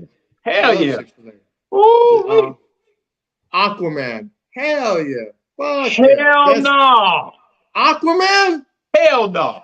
That's the best DC shit out right now. What are you talking about? Man, that shit is garbage. Garbage.com. Aquaman? I'm rooting for Jason Momoa, but he can't act his way out of paper bag, bro. Oh, It just dude, you is talking what about it is. Aquaman? I Aquaman. can't Dude, stand that's it. the best DC. That's the I best give him DC props shit. as a Arthur Curry. I give his props in the role. He was up until that point in time. I had that as the best DC movie that they put out, at least as the current DC universe. Yeah. But for me right now, Black Adam took that spot. Black Adam's a beast. Yeah. I've been a Black Adam fan for the longest. When it was first announced, I was very nervous, very hesitant, because I saw what they did with my Green Lantern, and I still ain't getting over it. I thought they didn't get no justice with Green Lantern. I still want I to don't know bring why stuff. they did that, because Green Lantern is actually one of the biggest DC characters out there. For them to give him such a I was movie, dog. pissed. Horrible. The only way I can have them make that for me is if they go ahead and use this as an opportunity to throw in John Stewart Green Lantern, the real Green Lantern. Right there. If they do that, I'll be satisfied. They better not botch it, but no. But Jason Momoa, I give him props as Aquaman. Okay, cool. Silk lingerie. Yeah. I'll do Hell silk yeah. lingerie. Yeah, of Oh, course. hell yeah. I don't think women Absolutely. do. Women still wear that. You got to get Yeah. you an old school woman. They do. Yeah, they Women do. still wear that. Yeah, of course. Problem is, a lot of these damn Neanderthal niggas, and I'm calling them out, talk about, oh, man, she ain't gotta wear that, man. Just be naked. Dude, and I mean, I'm not bashing the brothers. I mean, 'cause you like what you like, but I would highly on. encourage brothers to go ahead and indulge a little bit on. Look, man, you can't just go jump right to the action. There you go. I like that shit. I like to take that shit on. I love that shit. The reason you go to these 5-star Art of restaurants seduction. and you spend 3 figures on the meals and stuff, you don't just go for the food good. Some places that's cheaper, the food's a little better, to be honest, but the food's good. At least a good chunk of that money you spend is for the ambiance. You walk in, you want to feel Yeah, it's the like you spending 3 figures on them. You You want to feel dig? like your money going to something. Same rules apply. Yeah, you can just go To ahead the and ass. Yes, you can the rip same off rules and get apply. But man, and even if it's not for you, it does something for her. It puts her in that Bruh. state of mind. So Come on now. my man, go ahead See, and and let her that's- set the atmosphere, man. Yeah, Yeah, still and up that's- there. Go ahead, girl. and that's the problem. The art of seduction is actually a great thing for fellas, because now you don't need another woman. You have this is part of role playing. So now you have Yes. a fantasy woman that's inside. Your woman is a fantasy woman inside silk lingerie. She's a whole different beast. She acts like a whole different beast. Come on inside now. silk lingerie. Allow her So, to a lot reintroduce of you herself. guys, yeah, a lot of you guys that don't understand the art of seduction, and that entices you to love your mate even more. So yes, definitely. Absolutely. All right, Antonio Brown. Hell yeah, Hell no. Which Hell. Antonio Brown we talk? Which Antonio Brown we talking about? We talking about the player or the dummy with the antics? It's the same person. But I like him as a player. He ain't played football in 2 years. Every time I he know, makes Carolina, but I still like him as a player, though. He's like one of the dopest receivers. he don't play. As a player, because Antonio Brown won't get the hell out of his own damn way. Look, I'm gonna give a hell yeah to Antonio Brown's therapist when he gets one. Okay. I'm gonna give him a hell yeah. That This nigga brother always is making the news for doing some dumb shit. No. Yeah, he do some dumb shit. smart stuff. I say man. right now as who he is now, hell no. I want Just AD to win. I really do, but I need me him too. to win, and I can't want it for you. Yeah. Goofy. Well, And much love. Atlanta TV show. Hell yeah, that's my shit. Hell yeah. I rock with I Atlanta. love Atlanta. I love That's Atlanta. just That's dope, my man. that's my joint right there. That's Yeah, my yeah. shit. Nose rings. Hell yeah, hell no, hell no. Nah, Hell fuck nah. Fuck Hell no. no. Especially No. on Hell. dudes. That's moist. Nah, Nah. yeah. Mm. It don't look cute on women. Like it They don't look sticks cute out. on women either. No. Yeah, Especially the it's septum like joints, man. which one you Yeah, call the it? The ones with Celtic? these. Oh, Oh yeah. Especially those ones. No, I don't mess with those women because these normally is lesbian bulldogs. that's very true. Yeah, That's so another I don't thing. really. I see that I move away. But the one with Mm. the big hoop, like it's inside of a bull. Yeah. No, I The big was talking to hooper. this one. They're probably on I some was talking to bull. this one girl who kind of resembled. She has facial features that kind of resemble like Tupac, and she put her nose ring in there, and it was okay, but it still wasn't. I couldn't do it. I hear you, bro. It fit her, but it still wasn't. Eh. All right, Chloe Bailey. Music wise or antics wise? Hell Because no. I'm sorry. I Hell played no. Chloe on my radio station. No, she has good music, but like you said, antics okay. wise. I So- haven't even heard anybody in her music because of her antics, bruh. Yeah. Okay. So she's just another Antonio Brown. Yes. Yeah, she's another. Yes. And she's a disappointment to the family because the family is gravitating more to Haley. And shout out to Haley for her role in Little Mermaid. It's heartbreaking. They're kind Yeah. of disappointed about Chloe. I heard her do one of the songs from the what was that song? It wasn't the film. I think it was like a preview. I don't know something, but she actually performed one of the songs from there. And I gotta be honest, I had no idea. I've heard her sing before, but she dug deep in the bag on that one. And I it's not just me, but I'm literally watching because they were showing the crowd as well. I was You talking listening to about her. Hallie? Yeah, but she was singing She's one of the a beast. songs. She was in costume. She was in the costume, and she was performing the songs.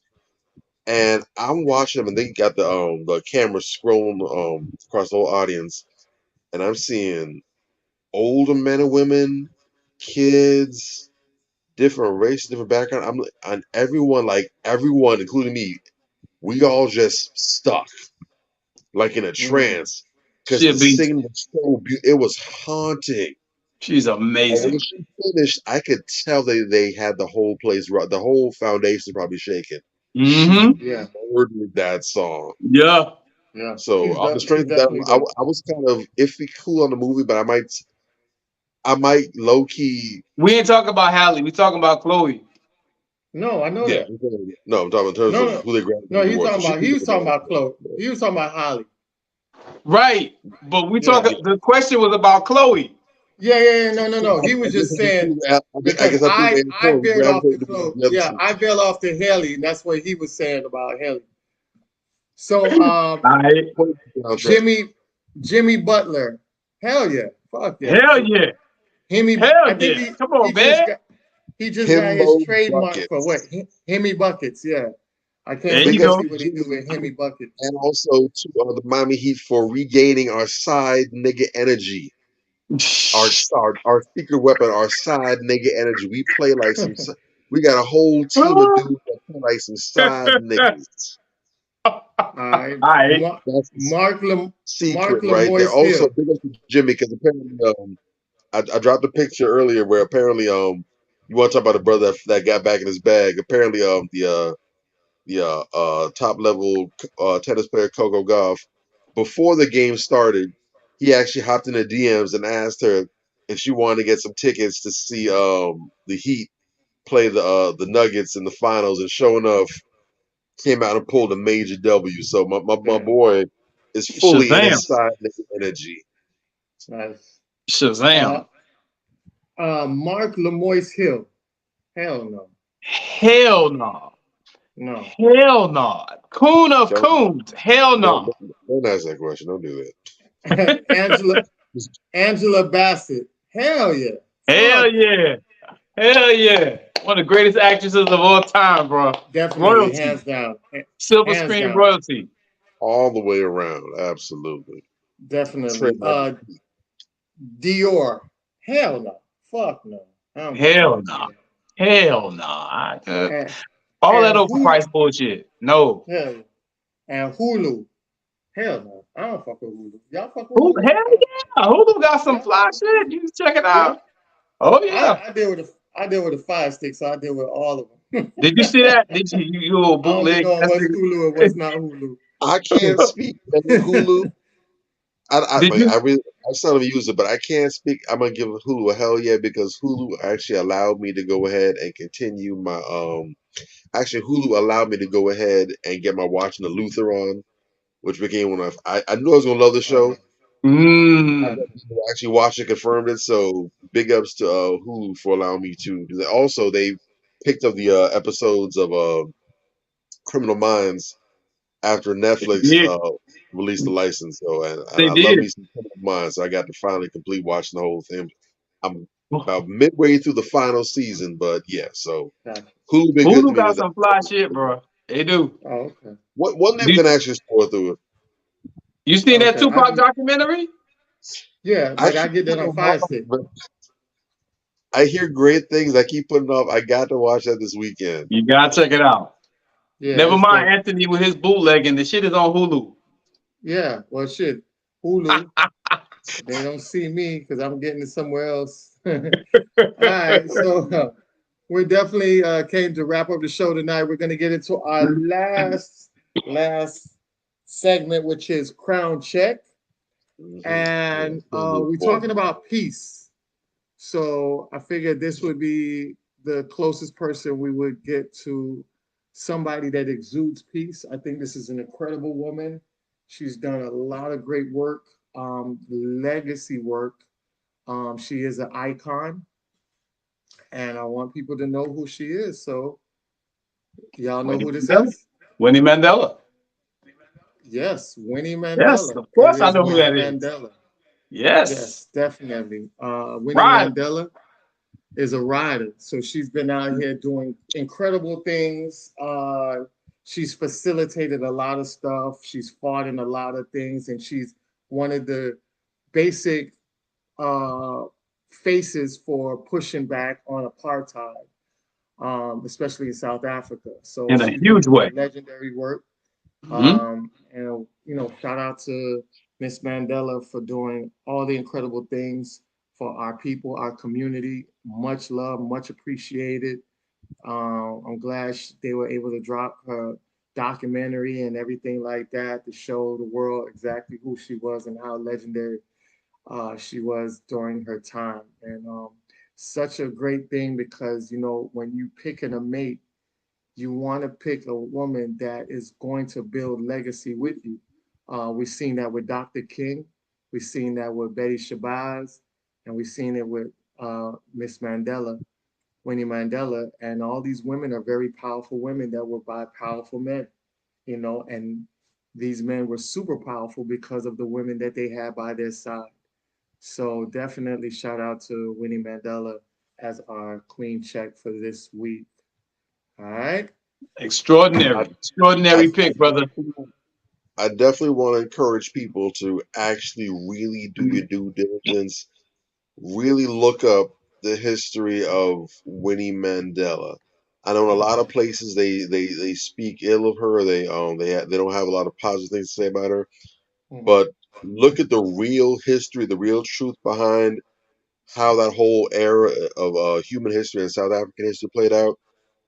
Winnie Mandela is the reason Nelson got out. Yes. Winnie Mandela is the reason why they were even willing to make concessions for the whole Truth and Reconciliation, which I have my own thoughts and opinions on. But basically the changes that were made. No disrespect to Nelson, But but that because was of Winnie, when Nelson got locked up and it was just her at the helm. yes, she held him down. She put boots on necks. She was cutthroat with it. She was brutally unapologetic She about was the getting rider. things on the right track. Mm-hmm. They were willing to come to the table and make concessions because of her actions, and that's why they a lot of places they speak ill of her and they down talk and make her out to be some bad wicked woman. She was this, that, and third. But we understand that we can't expect the dominant society to give us our heroes. So when you hear them start speaking ill of us in one way, shape, or form, that means take a deeper look because that's their story. But we need to look at his story, the real truth about Real it. So talk. big up to the sister and for that warrior spirit she had. We appreciate her. We love her so much.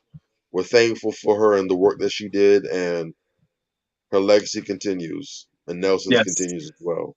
Yes. Yes. I was going to say that, but Bobby did. So shout out to you, Bobby, for speaking so eloquently on that sister. I You had to knocked beat it you to out the the punch, park. bro. Hey man, still sharp and still, bro. I appreciate that. I'm getting hype over here just hearing you talk about the sister. So that's Catch a what it is, though. flashback. That's what it is, fam. That's exactly what it is. That sister was a rider's rider. And shout out Yes. to Ant, for the look, of putting her up on that Summer Jam screen as the queen check, for the topic. What we're talking about is so important. You know, guarding your peace, protecting your peace, people. I can't stress it enough. At the end of the day, that's all some of us have is our Yeah. peace. And life is difficult enough having to maneuver through all of the difficult relationships that you have with people outside of your home. Those that are closest to you in your home should bring you peace at the end of the day. And that's what we want to strive for when we're choosing a mate, someone that is going to bring us peace, someone that is going to bring out the best in us. And, like I said before, we want to minimize the toxicity and the toxic people around us. You don't have to be around some people. You really don't. Hmm. Let's keep our headspace clear so that we can focus and so that we can grow our families and so that we can become the powerful nation that we desire to be. And that's my thought. Definitely. Boom. Bobby? Said a lot of good things on the topic tonight. We definitely also jumped into different areas and different facets of peace and what it looks like, what it feels like, how to go about protecting it, building it, insulating it. Um,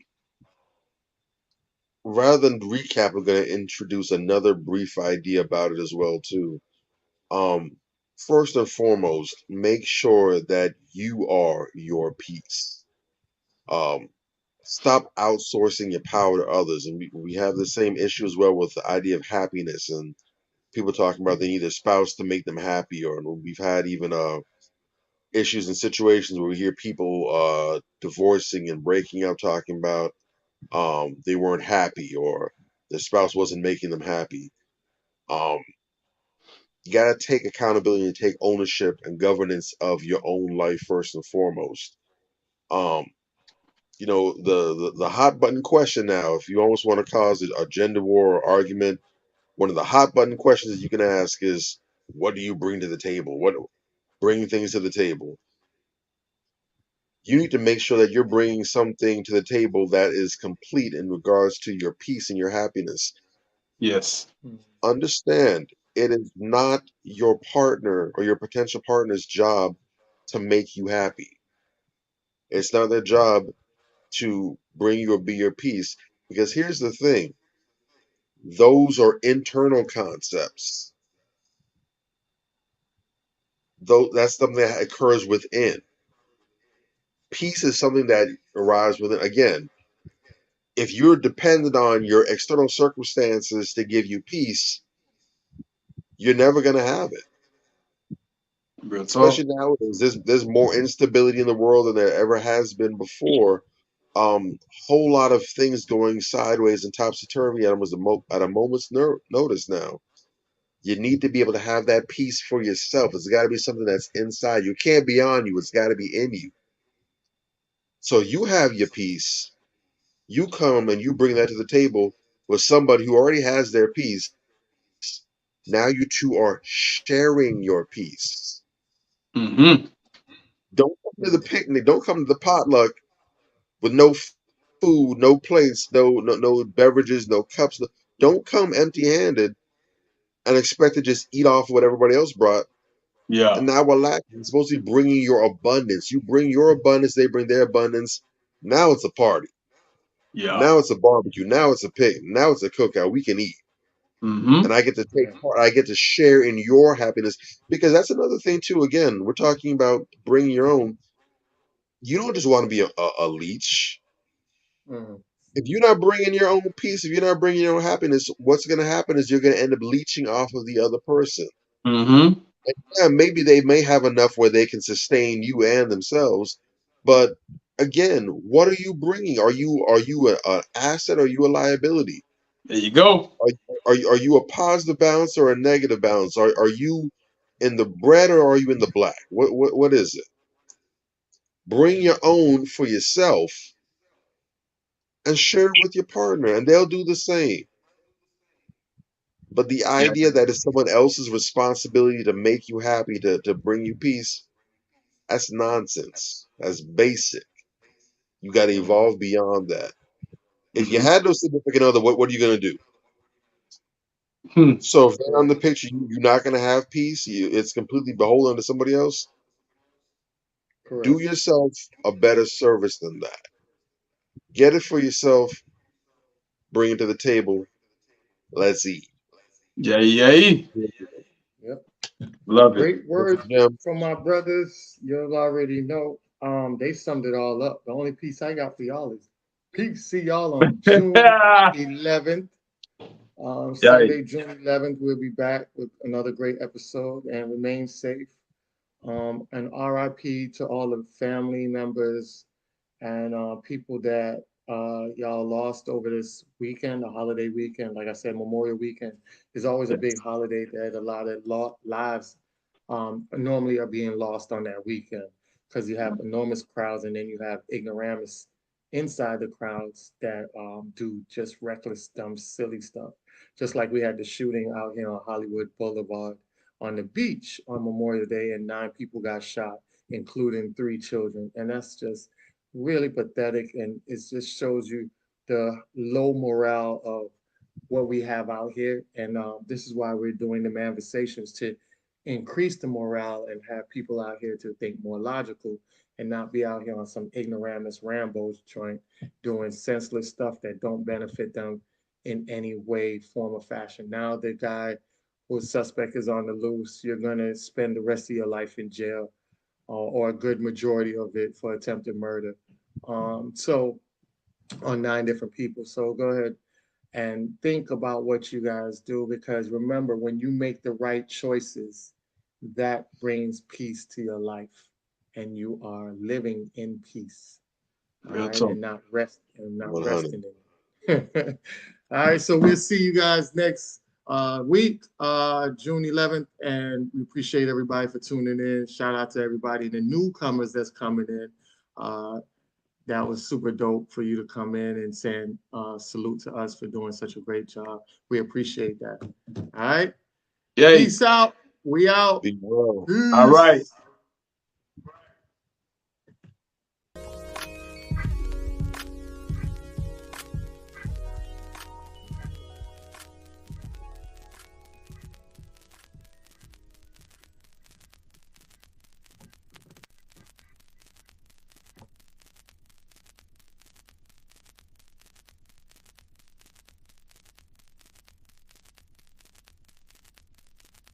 On the album, we do things like songs that are a little, what we call sexy. You can see from the title, it's more of a love album.